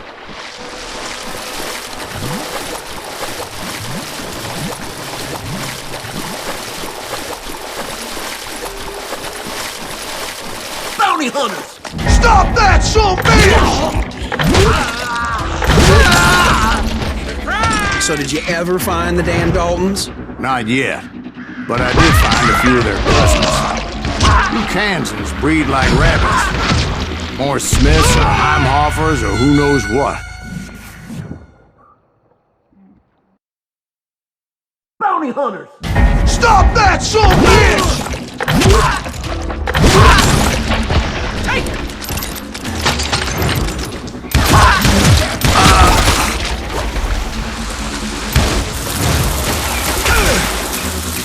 Would somebody kill him? But hell, what's more important than family? I bet Ben knows what I'm talking about.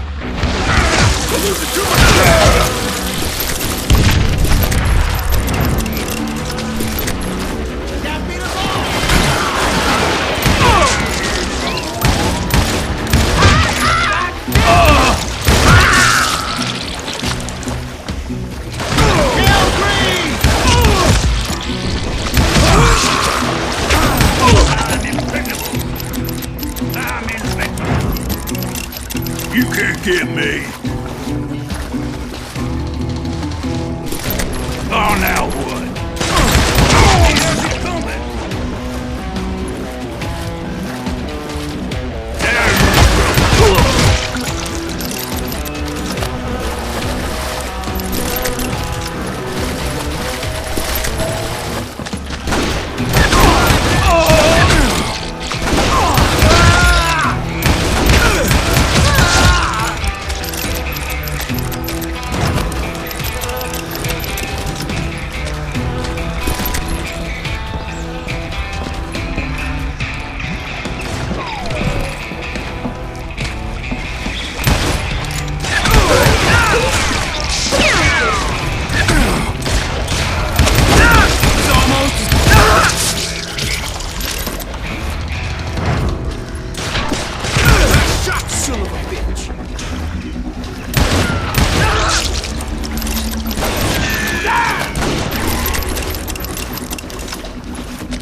Cut you in two.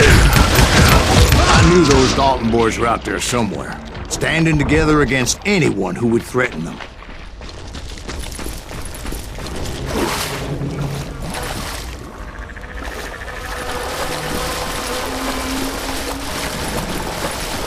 And that's when I saw it. A goddamn steamboat. A steamboat? In a swamp? Yeah, Steve, but this wasn't much more than a wreck, really. But how'd a damn steamboat end up in the swamps? Guess it floated off during the flood of '89. Now, was it a stern-wheeler or a side-wheeler? What? Does that really make a difference, Steve? It was a steamboat with a goddamn army on board. It was then that a fusillade of bullets come raining down from on high, and those vigilantes who accompanied me weren't anywhere to be found. But among those men that were shooting at me, I thought I saw some familiar faces. Can't beat us off!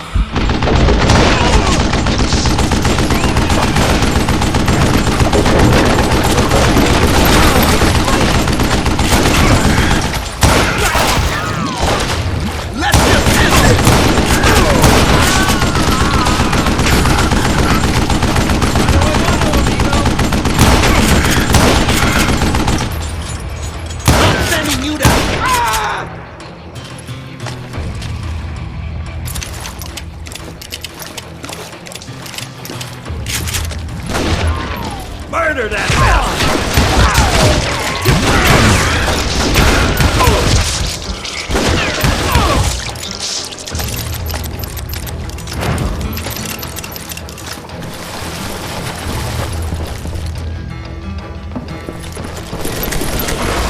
Somewhere up there, the Daltons were waiting on me.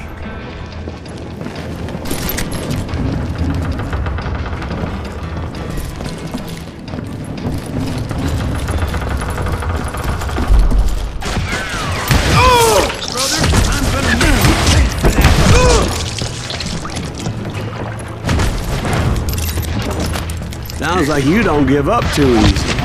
That's the kind of man I am, Ben. I set out to do something. I do it. Surrender just ain't in my nature. Plus, I'm stubborn.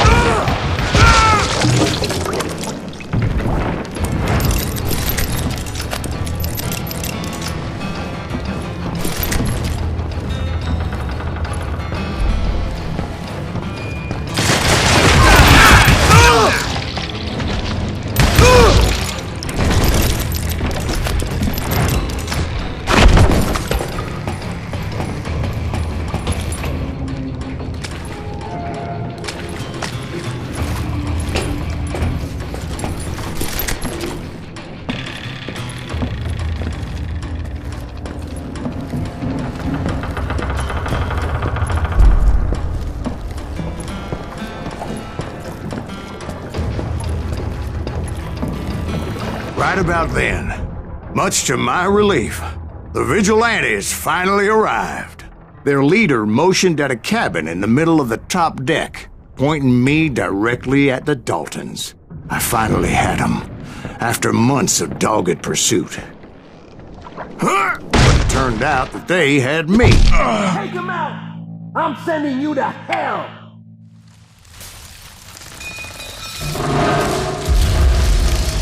The Daltons had played me like a fiddle. Apparently, the vigilantes were on their damn payroll. They didn't just want to shoot me.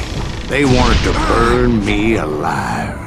But finding my way out of a burning labyrinth proved to be quite a challenge. It was a riverboat, right? I mean, it's not like it was a goddamn ocean liner. Well, yeah, but I was in a fight. Did you hear about that ship that's gonna launch next year? Largest one in the world. You're talking about the Titanic. If you ask me, it's too blessed big. I don't think it'll even float. So anyway... Don't be stupid, Steve. They know what they're doing. They say that the Titanic is unsinkable. Oh, God. But getting back to that steamboat, how'd you get off it, Mr. Greaves? I took in a lot of smoke that day, so I admit my recollection might be a bit hazy. But somehow I managed to finally disembark. I was coughing up smoke and pretty damn pissed. I was done playing games with those boys. It was time to settle this once and for all. Hurry up in the swamp!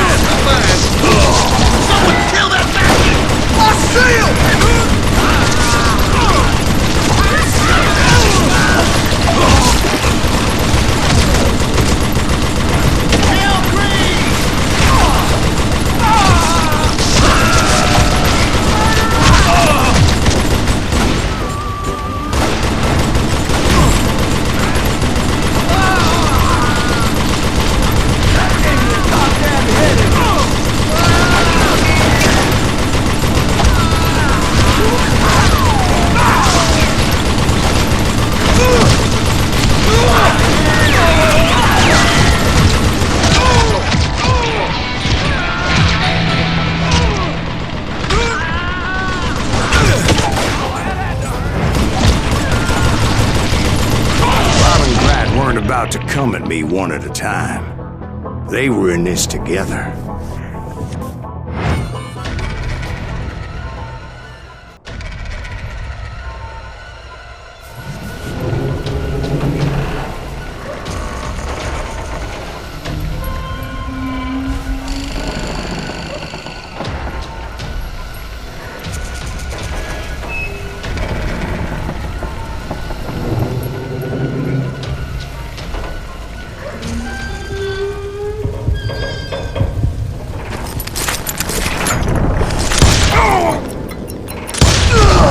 They got it wrong. A sad end for those two. If they'd only known that Emmett was still alive despite his wounds. Paroled 14 years later, he moved to California and sold real estate and lived off the legend of that fateful day. And the tragic death of his two brothers. My own brothers died tragically as well, truth be told.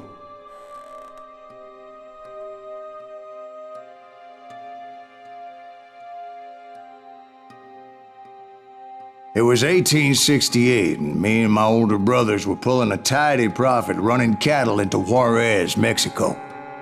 One night after my brothers retired for the evening, I found a little poker game in a cantina with a couple of cowboys. And I just couldn't lose. I even won an old Spanish coin that had to be 100 years old.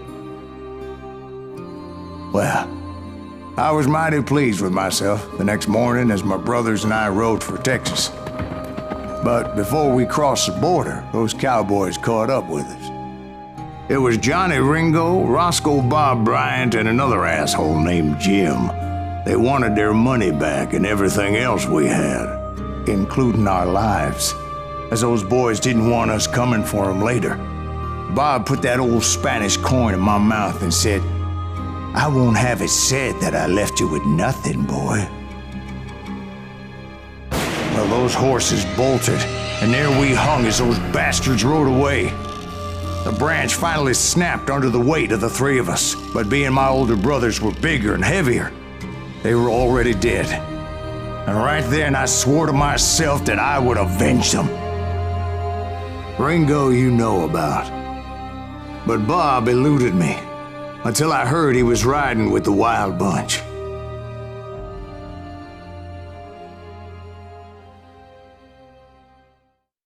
I'd been on their trail for months, ever since they left their hideout in the Bighorn Mountains.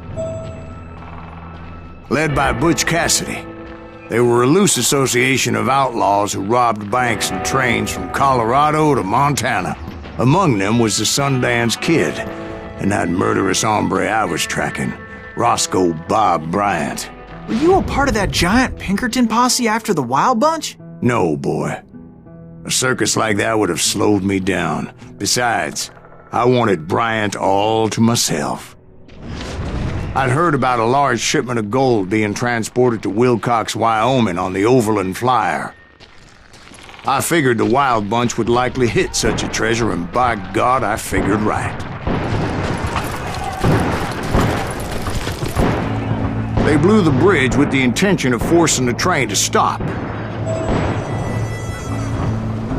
Well, I assumed the Wild Bunch was likely in the still intact part of the train high above. So I had no choice but to make my way up through the passenger cars dangling down. I was determined to make that sumbitch Bob pay for what he did to my brothers.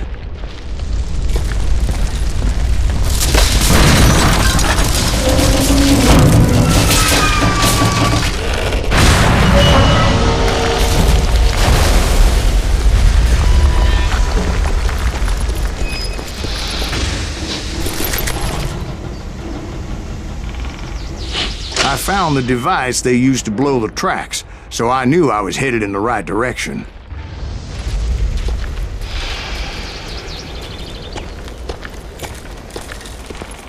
My ears are still ringing from blowing up that bridge.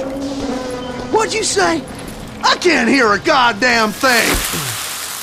Well, I made my way off unscathed and came upon a few members of the gang and had no choice but to dispatch them. From there, I had to negotiate an even more precarious route. first, I would need to get my ass out of there.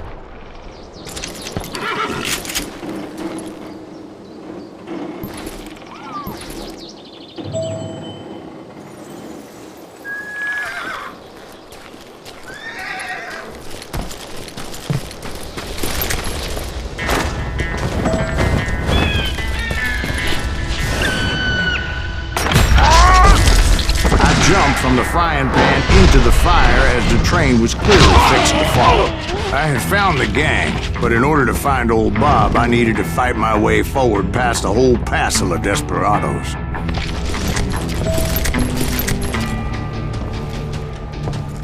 Outside, inside, any way I could, I made my way towards my prey.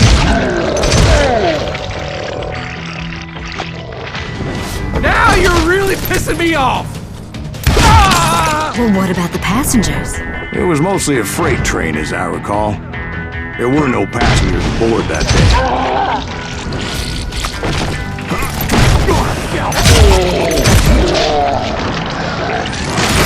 I'm not for this, you hear me?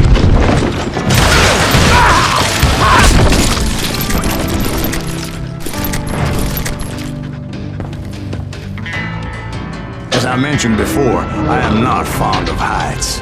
But I was too busy dodging bullets to worry about falling to my death. Odds were I was likely to die that day anyway. So I was determined to take down as many of those bastards as I could. Yeah, you know you can't beat me. I'm just getting started.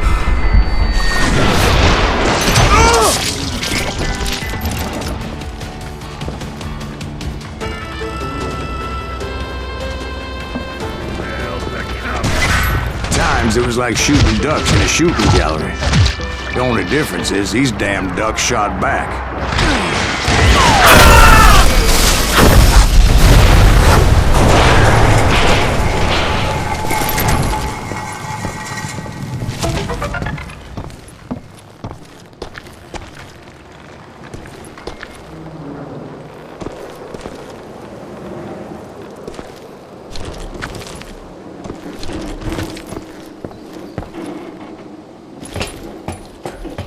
I kept hoping the law would show up and give me a hand. You mean like that giant Pinkerton posse that I read about? Did they come riding in, guns a-blazing to help?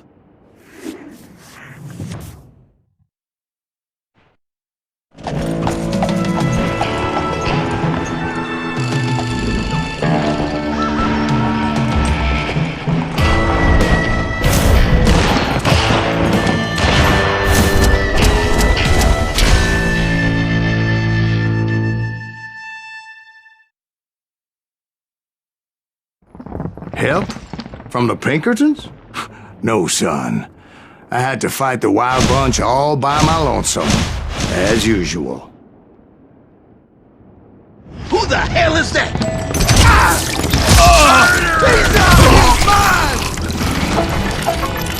Take cover! Retreat! Retreat! He's killing everybody! You ain't seen the like. He'll kill us all! God damn you! Run! You just...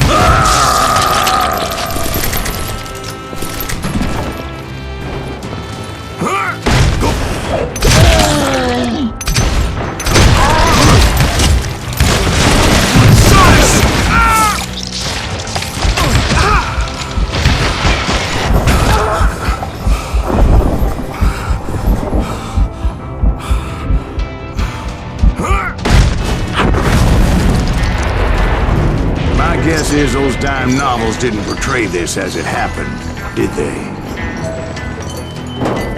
Only a few stragglers were left, and I had to cut them down pronto if I was going to stay on old Bob's trail.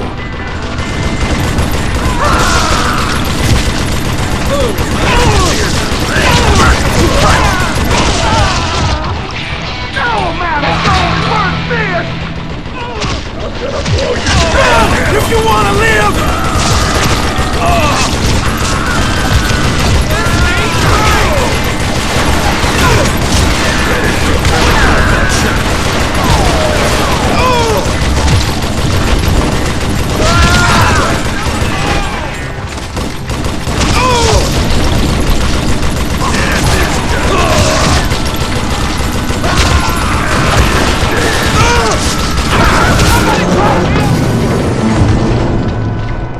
Once I silenced all those guns, I went searching for my nemesis, determined to finally have my justice. But the only survivor who welcomed me was George Flat-Nosed Curry. Who was he? The fastest gun in the gang.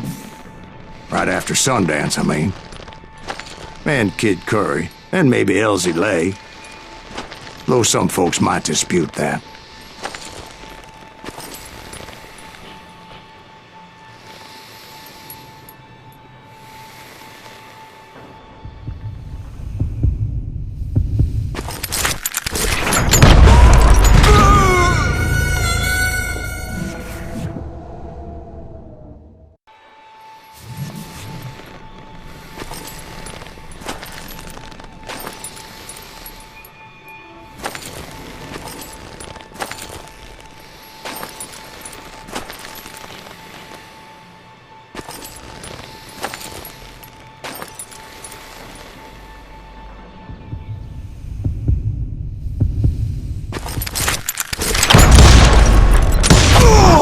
On that very same day, Butch Cassidy and the Sundance Kid decided to leave the Wild Bunch behind and decamped for South America.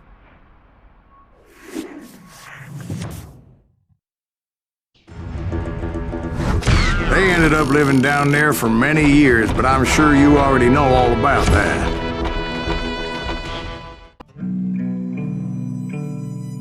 I tried to find Bob Bryant, but it was as if he'd disappeared. Sometime later, I heard the Wild Bunch was back together.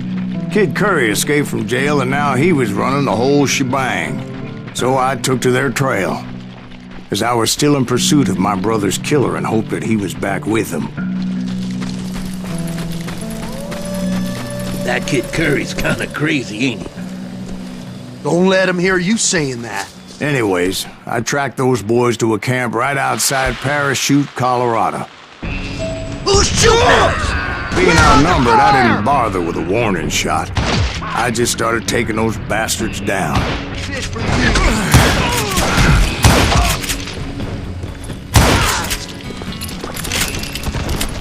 Old Bob wasn't among them, and neither was Kid Curry. I could sense him close by, however, plotting something nasty. I just needed a clue as to their whereabouts.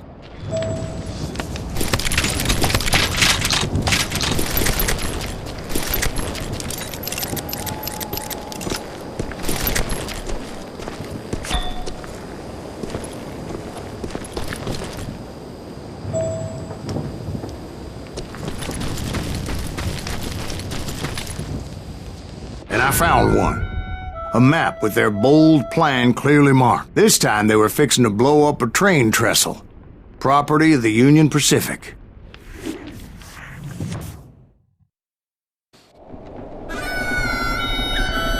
The plan clearly indicated how they were fixing to undermine several of the weakest wooden supports.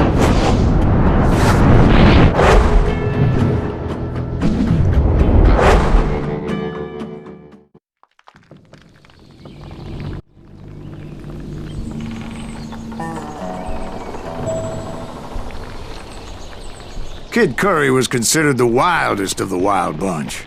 It was said that he fathered 85 bastard children, though some say it was only 5.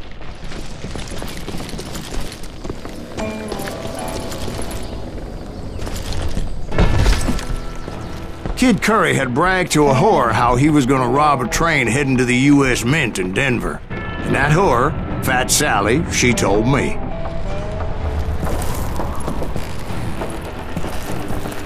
The bridge was rigged with dynamite, so I decided I'd best be careful confronting those bastards.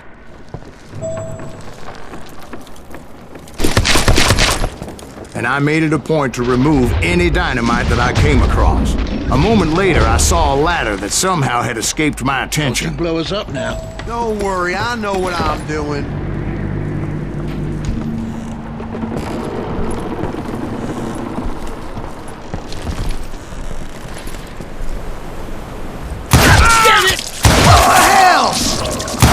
But the Wild Bunch did not take kindly to my presence and attempted to blow my head off. It appeared the kid had found a number of new recruits to bolster their ranks. Yes, there's always desperate men willing to trade their lives for stolen treasure. What happened next? Well, having removed the first bundle of dynamite, I decided I might as well remove the other one.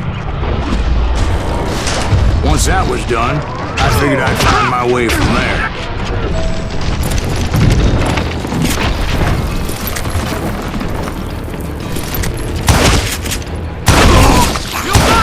You hear me?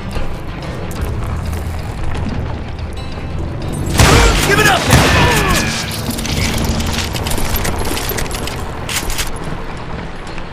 I'm done with you.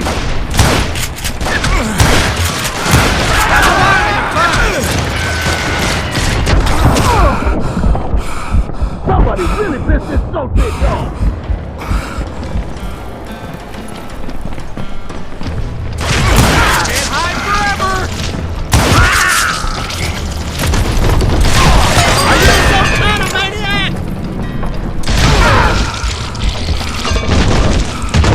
Hell's a coming!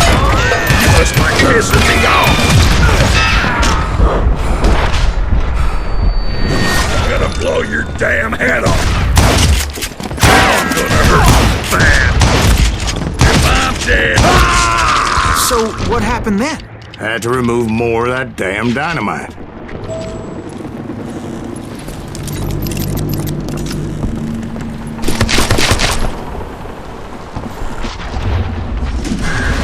It must have been terrifying trying to make your way across.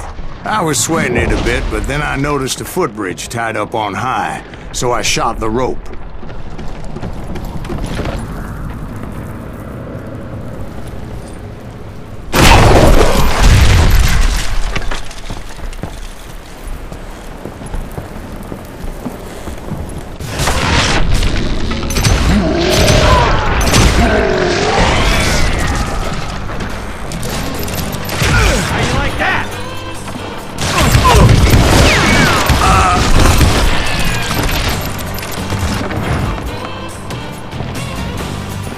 So that was all the dynamite?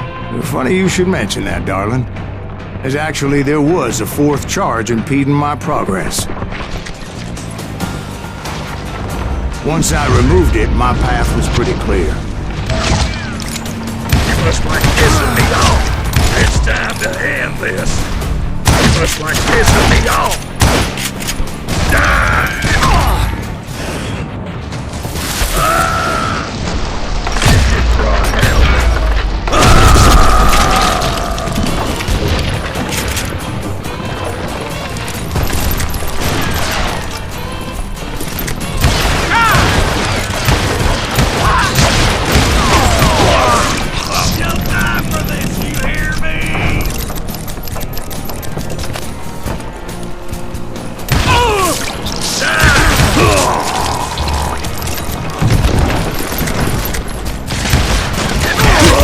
Son of a bitch!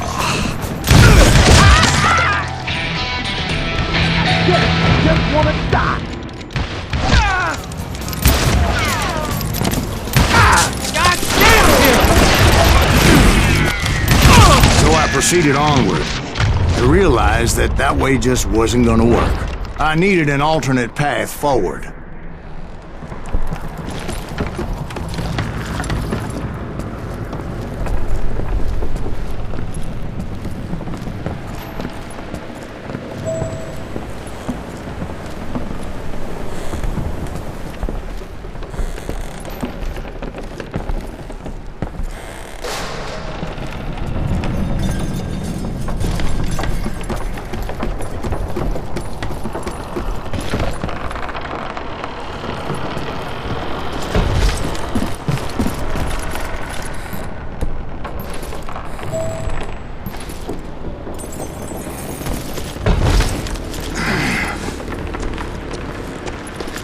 Luckily, I found a cave, and as I made my way back to the bridge, I saw something that concerned me.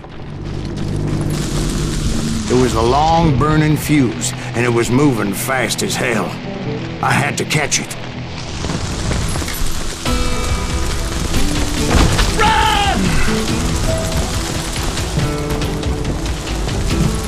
The burning fuse was so damn quick, I had to run like the wind. I almost had it, but no. Thought I was gonna have a coronary when I lost sight of those sparks. My heart was pounding like a sledgehammer. I knew that failure meant boom. Then, finally, at the last moment.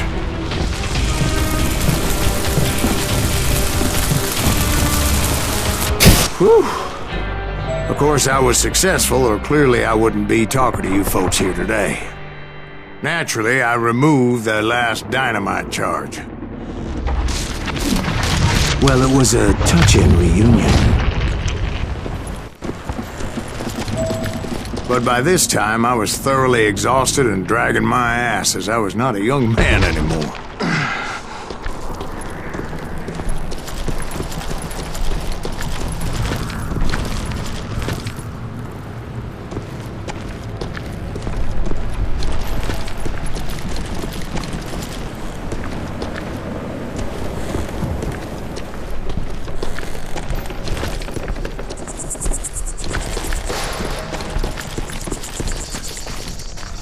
Kill that SOB! Make him bleed! Send him to perdition! Finally, I found those boys. Or more precisely, they found me. What the hell is that stuff? Hey, Tracer and Kid Curry asked me! Nuttier than a damn fruitcake!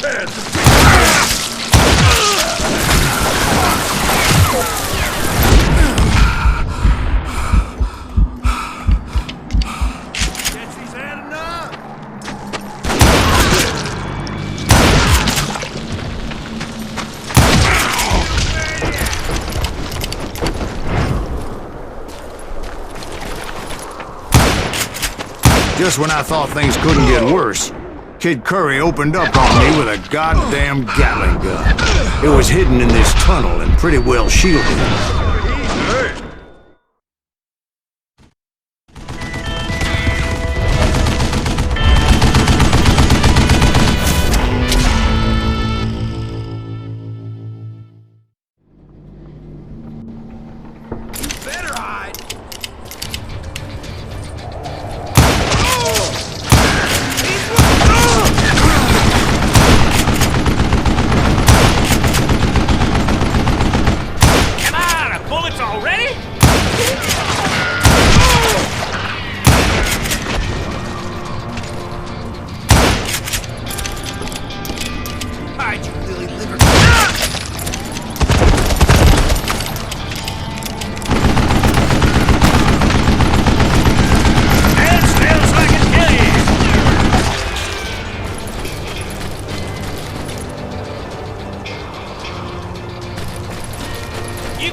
Luckily, I had located some dynamite.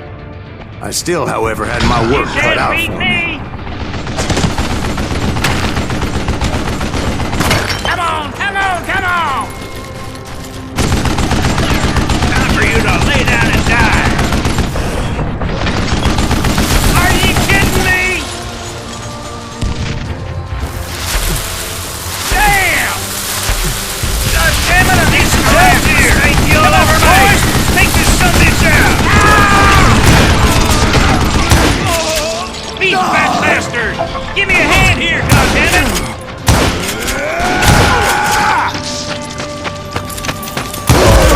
Like this, cocksucker!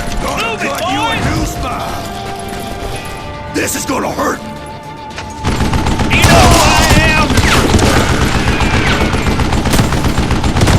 Enough!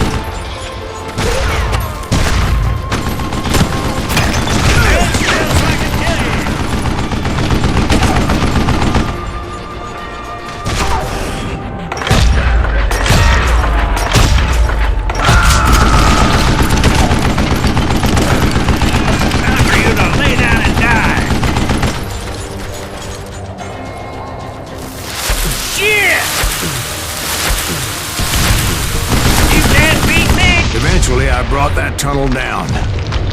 And that's when I met Kid Curry himself. He had decided to stop pussyfooting around and deal with me personally.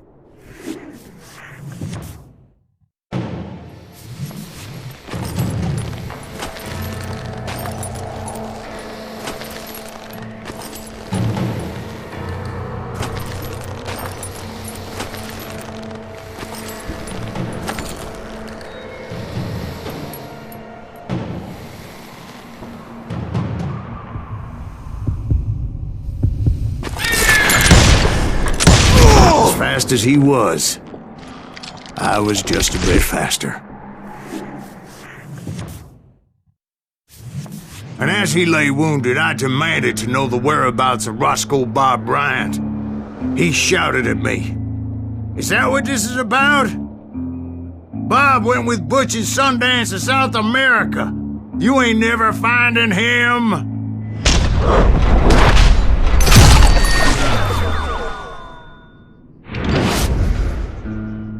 Those were his last words.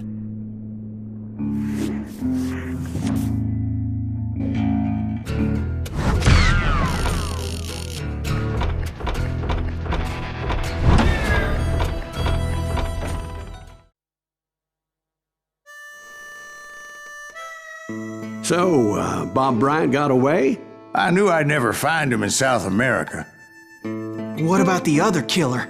Yeah, you kinda glossed over that one. Well, I found Jim not long after my showdown with Ringo. At the time, he was riding with the James Younger gang. Did I neglect to mention that?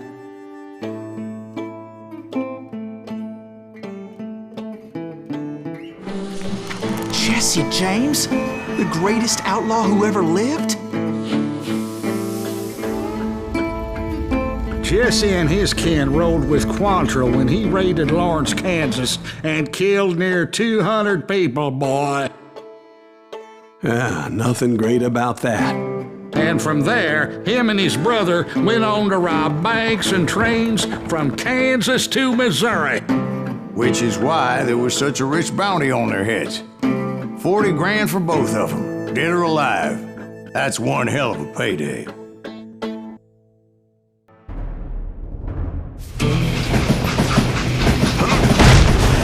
I confronted them as they were robbing a train.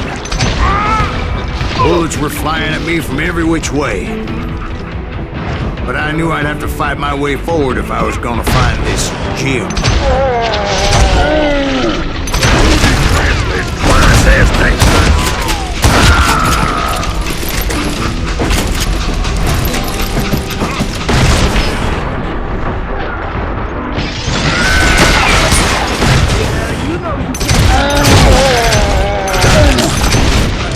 Now wait a second. Now, how'd they stop this train in the first place? Well, the James boys were experts at this.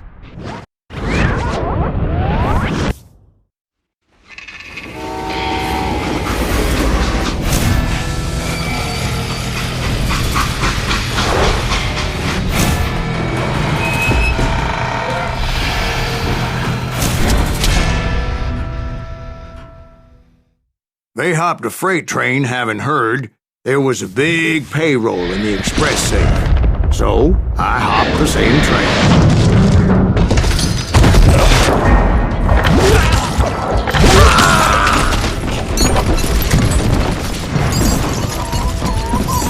The James Younger gang was decimated after that little fiasco they had in Northfield, Minnesota.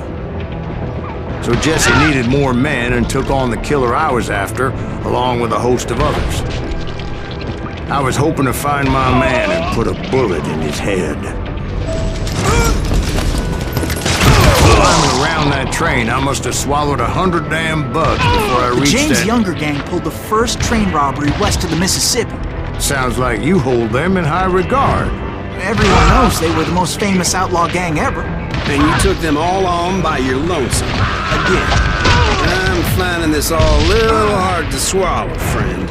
Well, maybe you need to wash it down with some whiskey. By the way, did I mention that that train was flying down those tracks like a bat out of hell?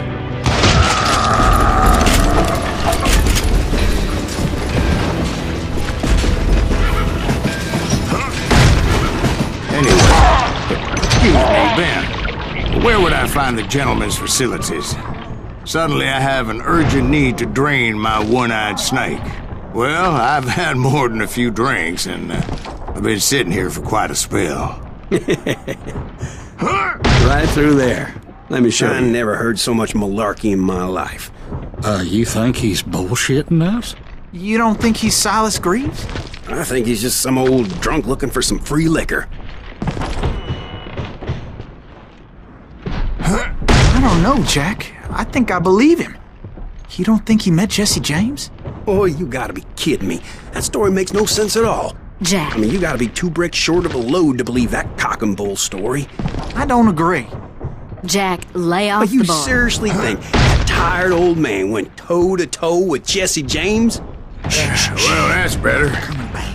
Did I mention that this Jim was married to the infamous Belle Starr? Of course, I didn't learn that until later. Anyway, I made my way forward the best I could. Around the sides, over the roof.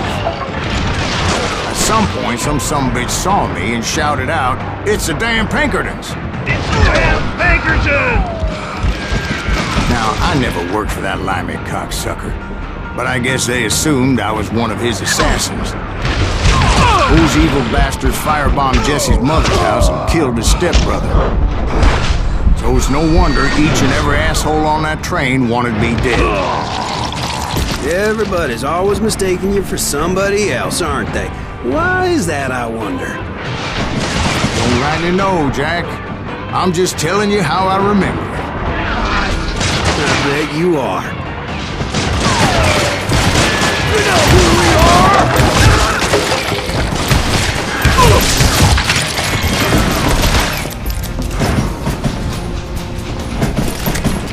Goddamn law dog!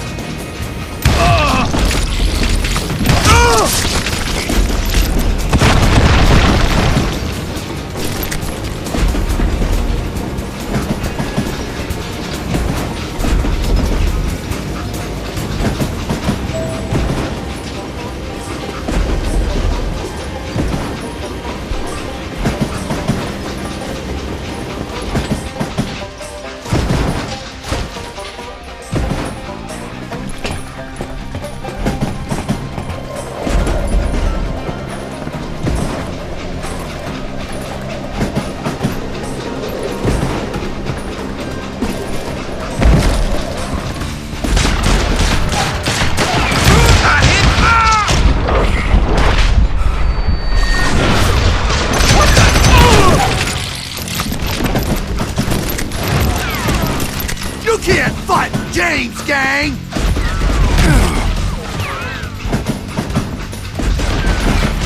I came across a flat car piled high with logs and had to come up with a creative way to make my way forward. I'm sorry, son of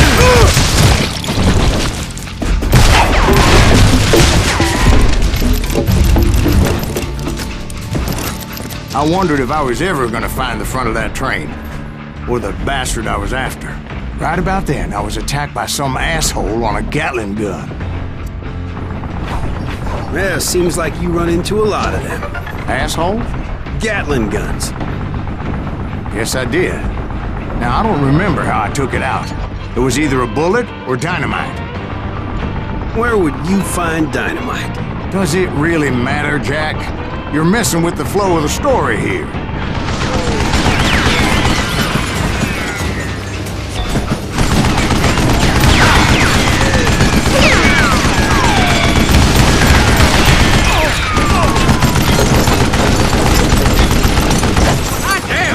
A while. Over there!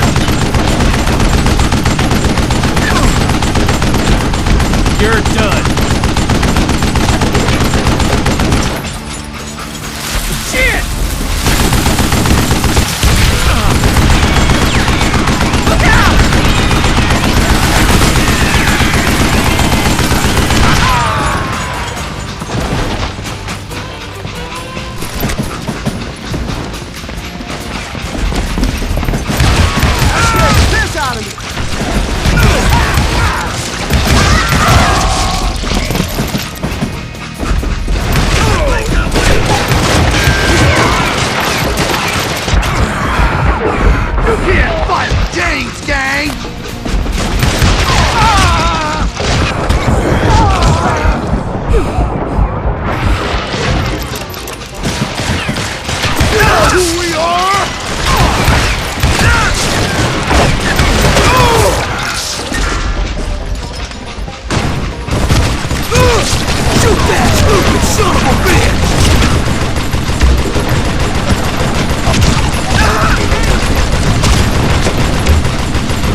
asshole don't know who he's up against!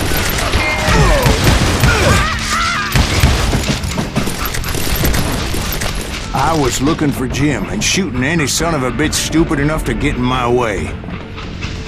And that included Jesse James himself.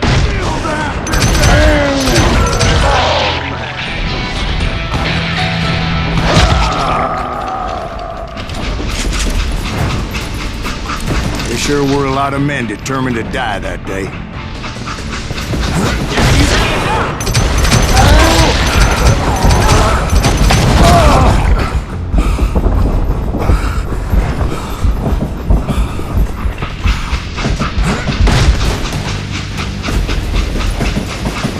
It was then that Jesse detached the express car from the rest of the damn train. I could see Jesse waiting for me, fixing to kill me so he could get away with all that money.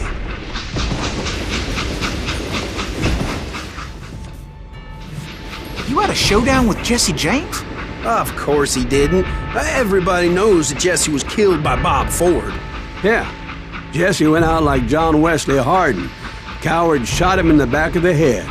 Guess it doesn't matter how far you run, does it, Ben? Your past always catches up with you.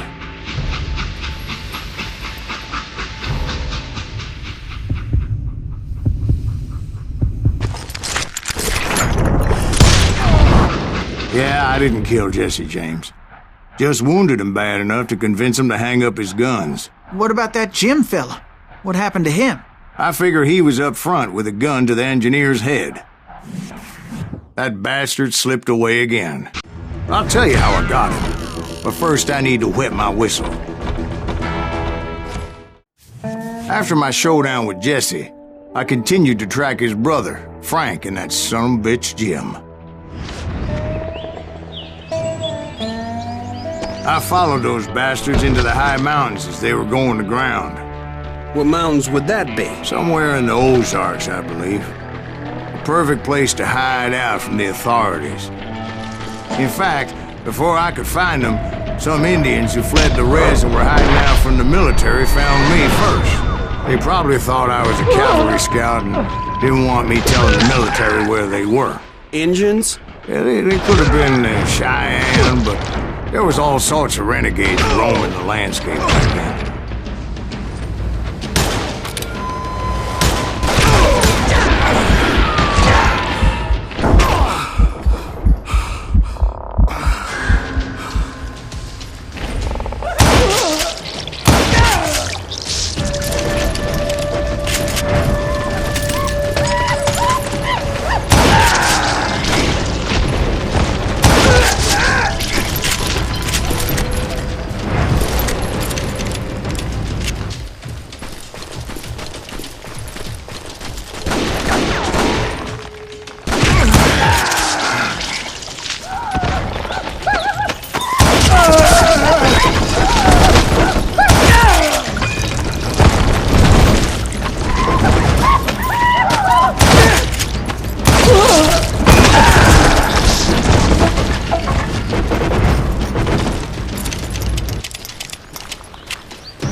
Hey, how about another whiskey, Ben?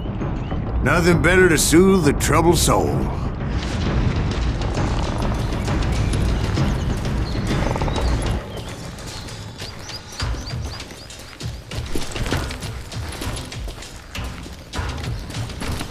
Now, where was I? Indians, right. I had more than my share of run-ins with the Red Man. Like that time... Did I tell you about Grey Wolf? Yes, sir. You did. Ah, of course I did. In fact, I could still remember that old medicine man's words to me. Jesus Christ, we're back to that again? You carry great darkness in your heart. It will claim your soul. You will come to this place again and kill many more men.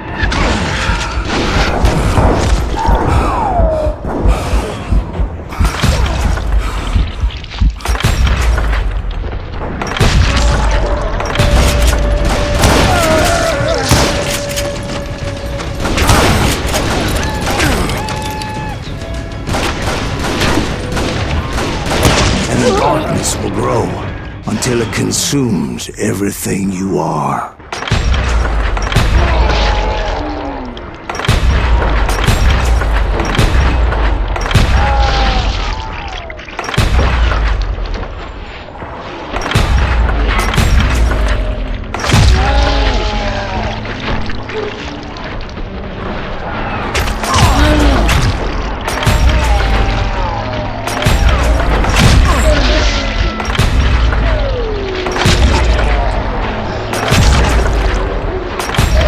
Did you ever find him?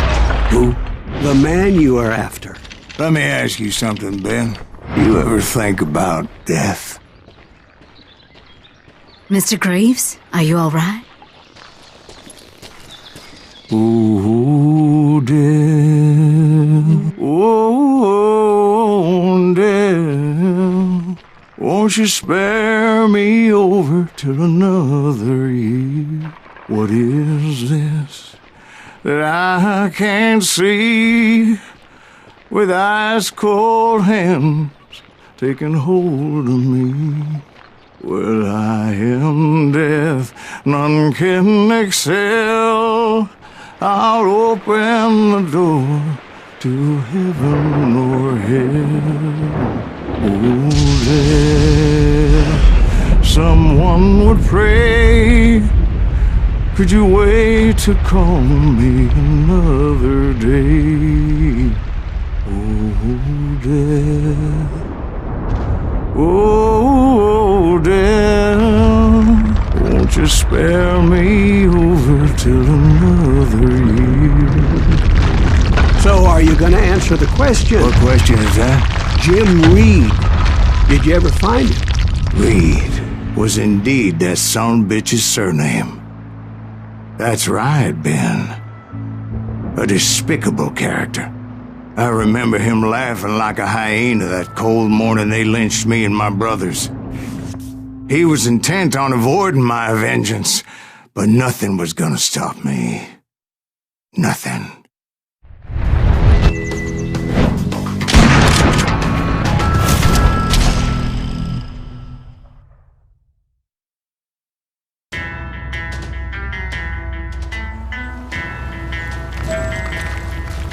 I finally did track those outlaws down. They had long rifles with scopes and were well positioned to pick off any poor soul who came anywhere close.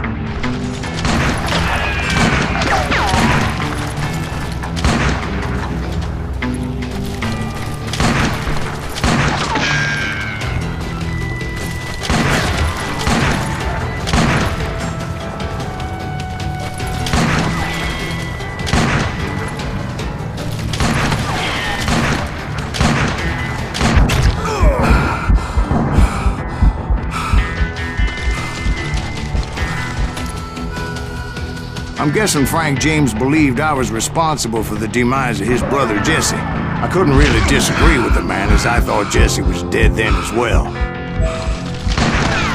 He backed off as I closed in on him, but he was still intent on killing me. And when I closed in on him again, he backed off again, looking for a better angle on me.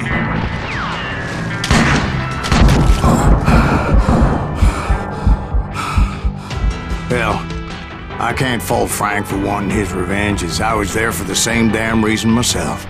At this point, I'm guessing you think Silas Graves is a worse murderer than Jim Reed ever was. No, sir. A man who spent half his life killing somebody's brothers, fathers, sons. I think you were just looking for justice, sir. Is that what I was looking for, Dwight? Is that what it was? Justice?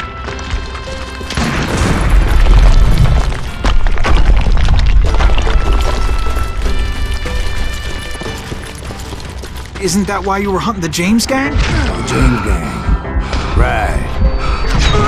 I finally found Frank holed up in his mountain cabin, and he was determined to have me dead.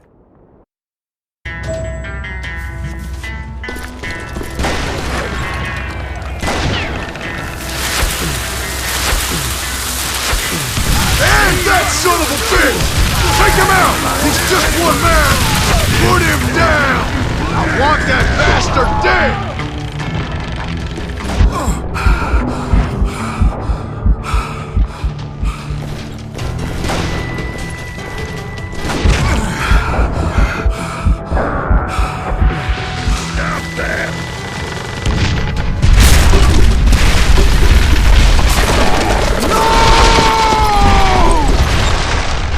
shack? Well, it went tumbling right off that cliff. With Frank James still in it? Yes, sir. But Frank James is still alive, living in Missouri, showing folks around the family farm for 25 cents a tour. I didn't say he died in the fall, now did I?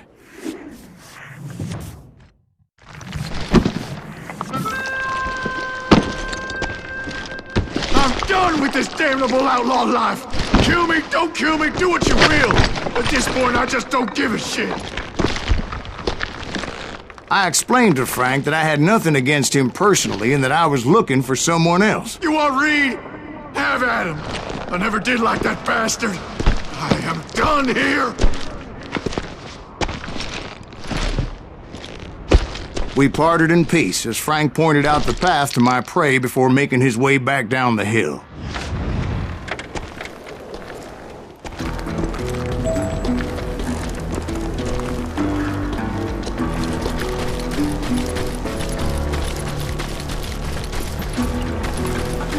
Incoming fire! So what happened with Reed? Well, I finally found the last of the gang hiding in a nearby cave. First, I had to dispatch the lookouts, as I was determined not to let that murderer escape my revenge again.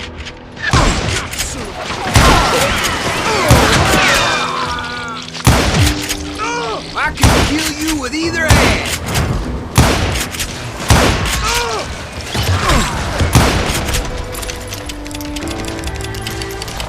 Time to fill you full of lead.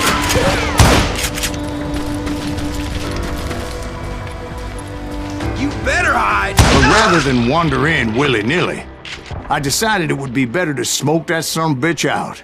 "Hey, Reed!" I shouted. "No wonder you're so ornery. Can't be easy being married to Belle Starr. While you're off providing for the family, she's spreading her legs for every Tom, Dick, and Cole Younger. Not an attractive woman exactly, but very friendly. At least she was to me." Son of a bitch!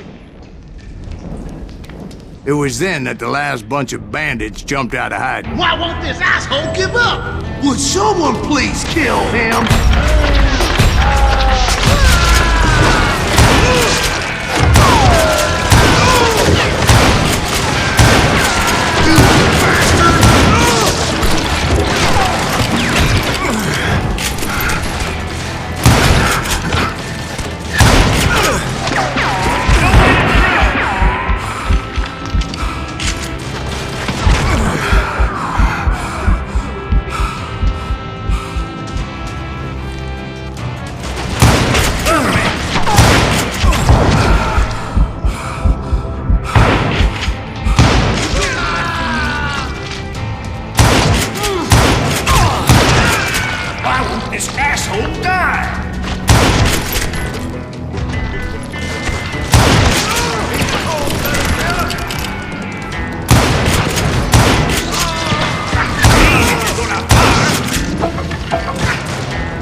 Eventually, it was just me and Reed.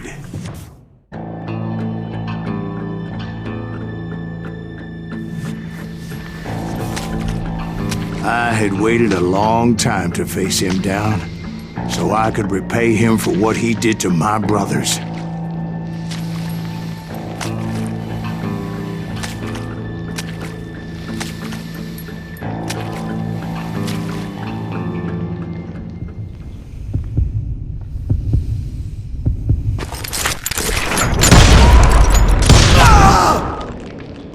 And repay him I did. Well, I don't know about you boys, but I'm pretty beat. Well, it's too damn bad you never found that Bob character. Seems a shame you never had to pay. Well, funny thing about that, I did have one more chance at him.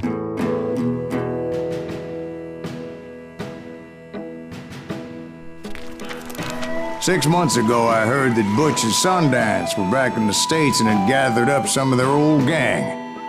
I tracked them down, hoping that Roscoe Bob Bryant had returned with them. So you're saying they didn't die down in Bolivia? That's what I'm saying.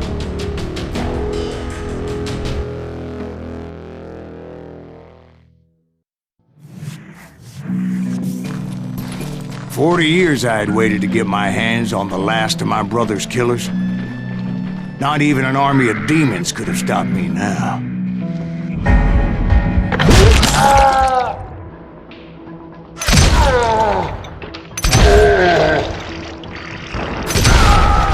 Both Johnny Ringo and Jim Reed fell fairly quickly.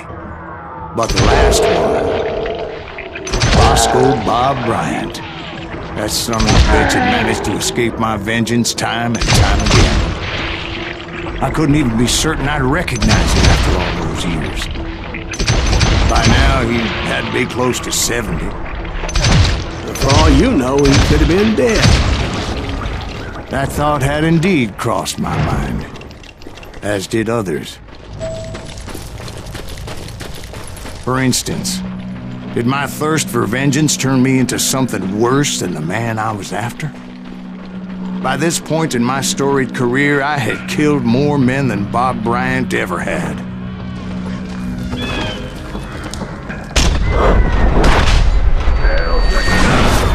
Did he just do what I... Nothing could stop me from taking his life. I'd been after that killer forever, from the time I rode with Billy the Kid. But that chapter of my story you already know. Chapter of that fairy tale, you mean? Suddenly it was 1910. There I was, an old man roaming a ghost town dead almost 2 decades.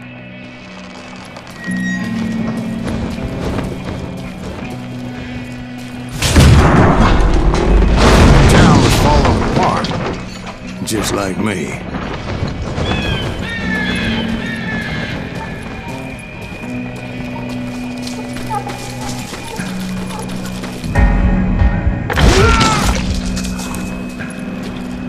But I wasn't about to call it quits.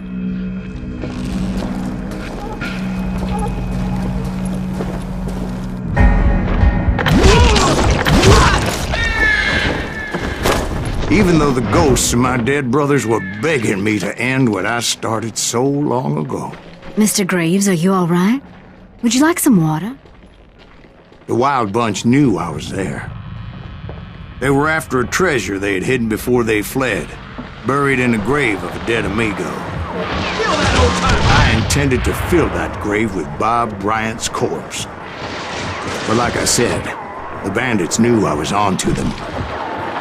They lured me in and hit me with everything they had.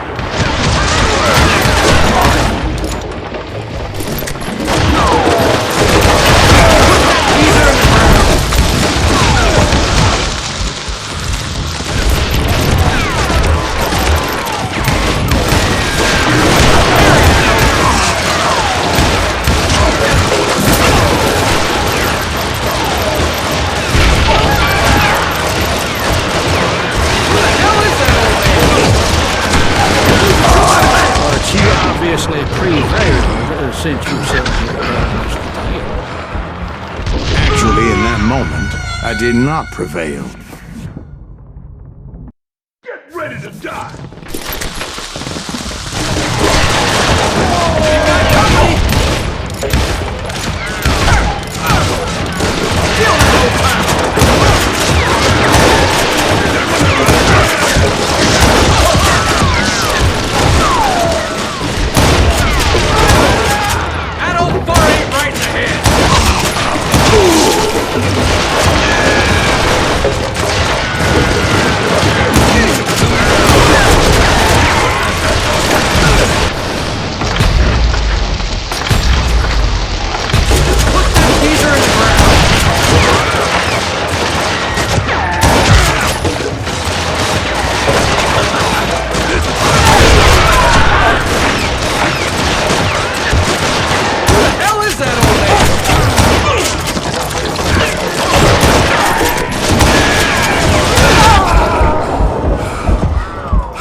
So I suppose we're talking to a ghost. Funny you should put it like that, Jack. Because when I woke up... From the dead? There was silence all around me. I can swear to God I saw Billy then. Billy who? Billy, the kid. William Bonney. He was shooting at me from a rooftop. Here, and there, even over there.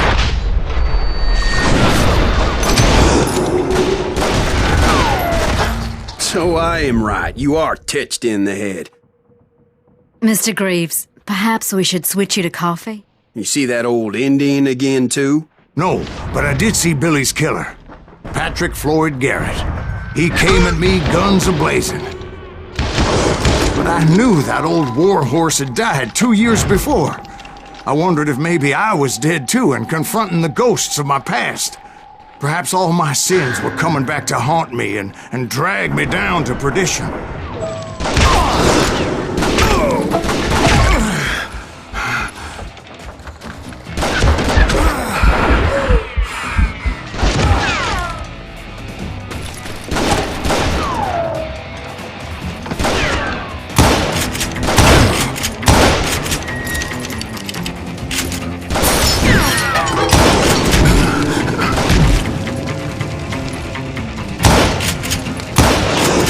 I saw Henry Plummer throw dynamite at me.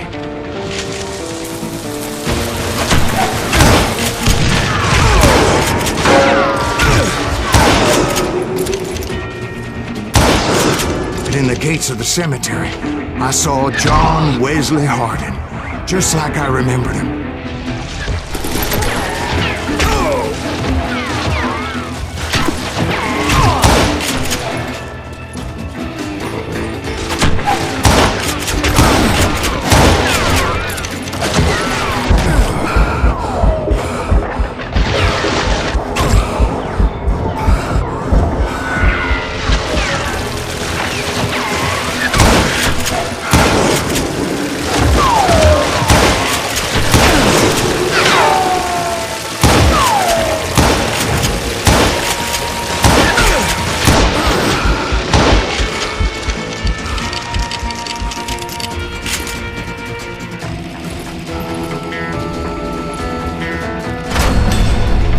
Robert Ollinger appeared with his terrible double-barrel shotgun. But no ghost army was stopping me. My father-in-law got hit with a fallen branch. He spent the rest of his life talking to dogs.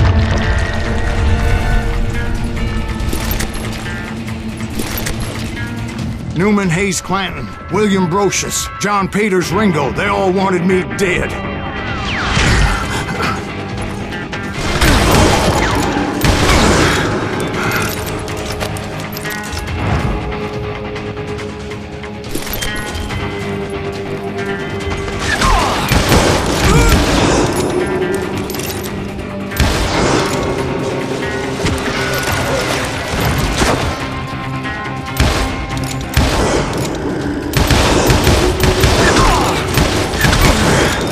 The Dalton brothers, Robert and Grattan, guardians of the Garden of the Dead.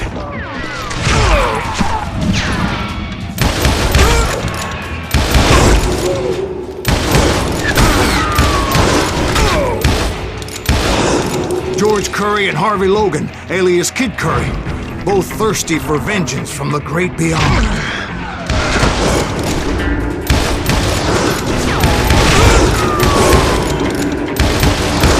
Jesse, Woodson, James, and Jim Reed. Each one deader than the next. I thought I would go crazy. Thought?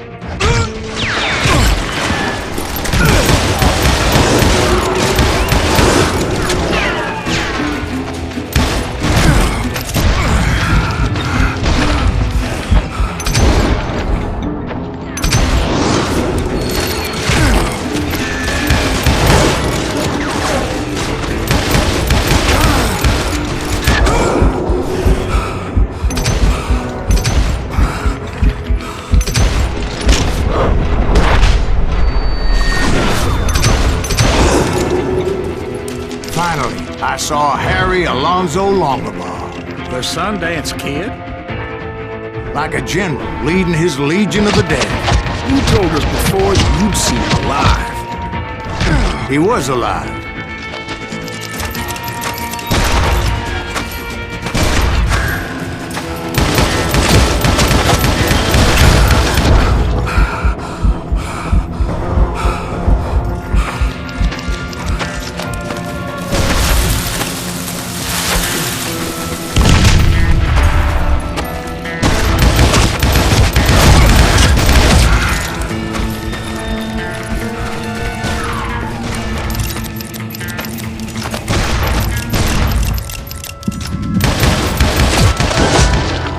Voice called to me from afar. It was Robert Leroy Parker, a.k.a. Butch Cassidy, coming at me from out of the fog. Thanks for taking care of that bastard.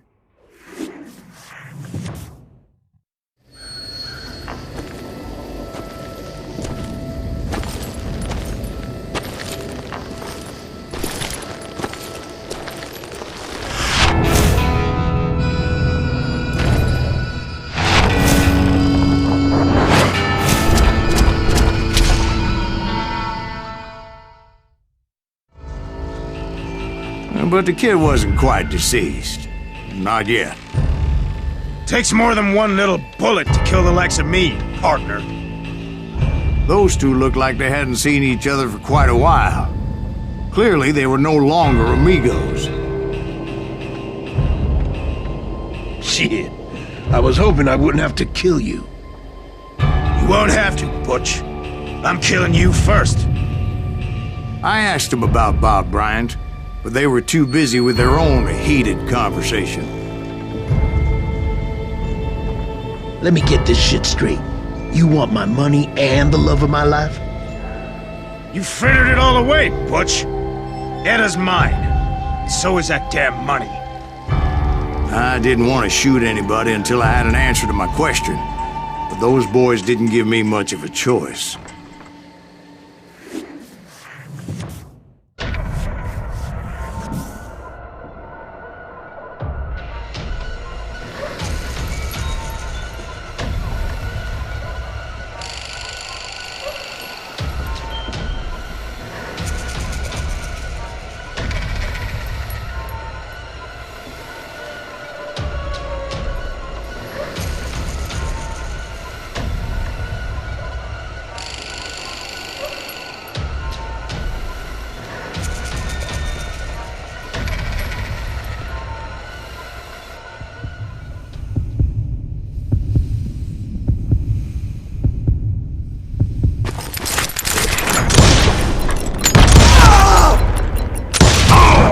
Butch Cassidy and the Sundance Kid died there in that cemetery not 6 months ago.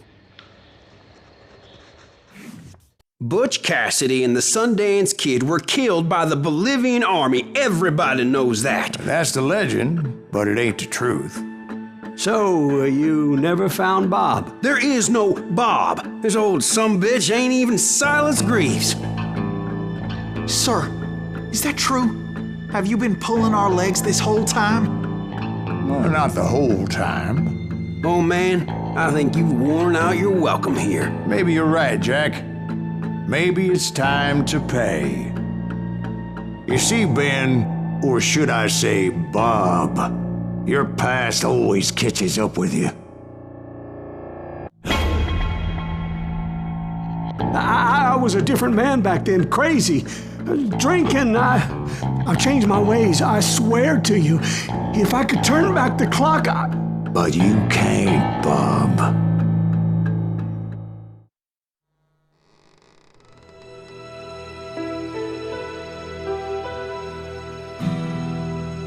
Why'd you toy with me like that? Telling those tales, knowing all along.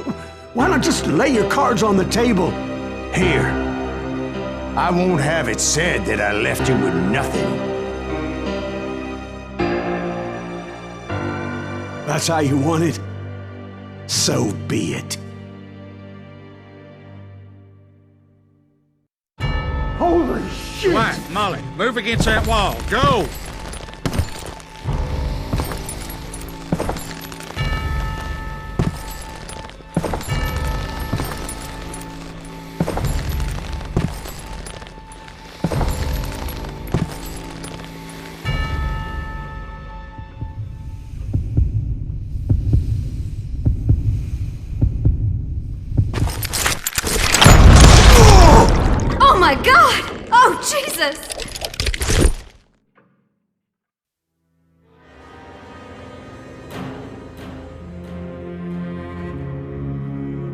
Did you know it was him all along?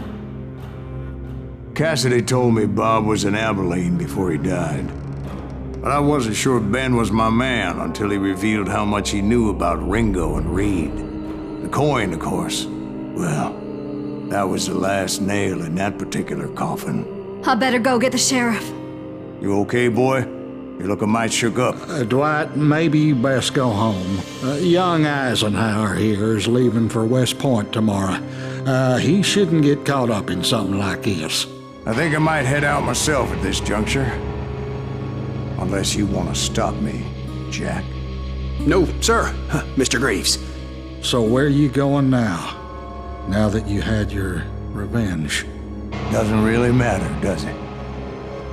As I've sold my soul for it, and will never again walk with those I have lost.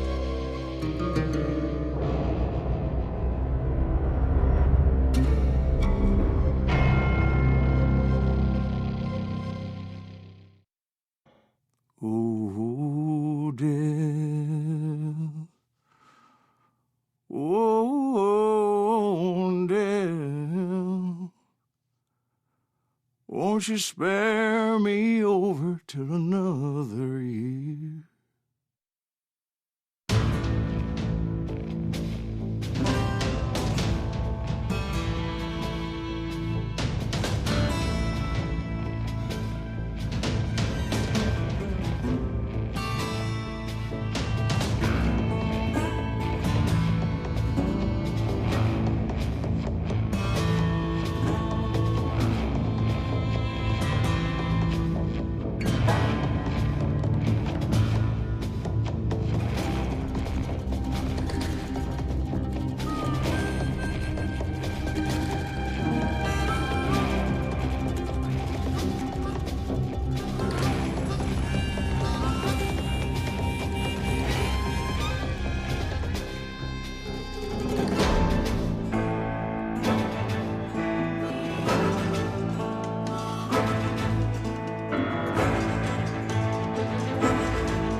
There are men who fear legends, but a man legends fear.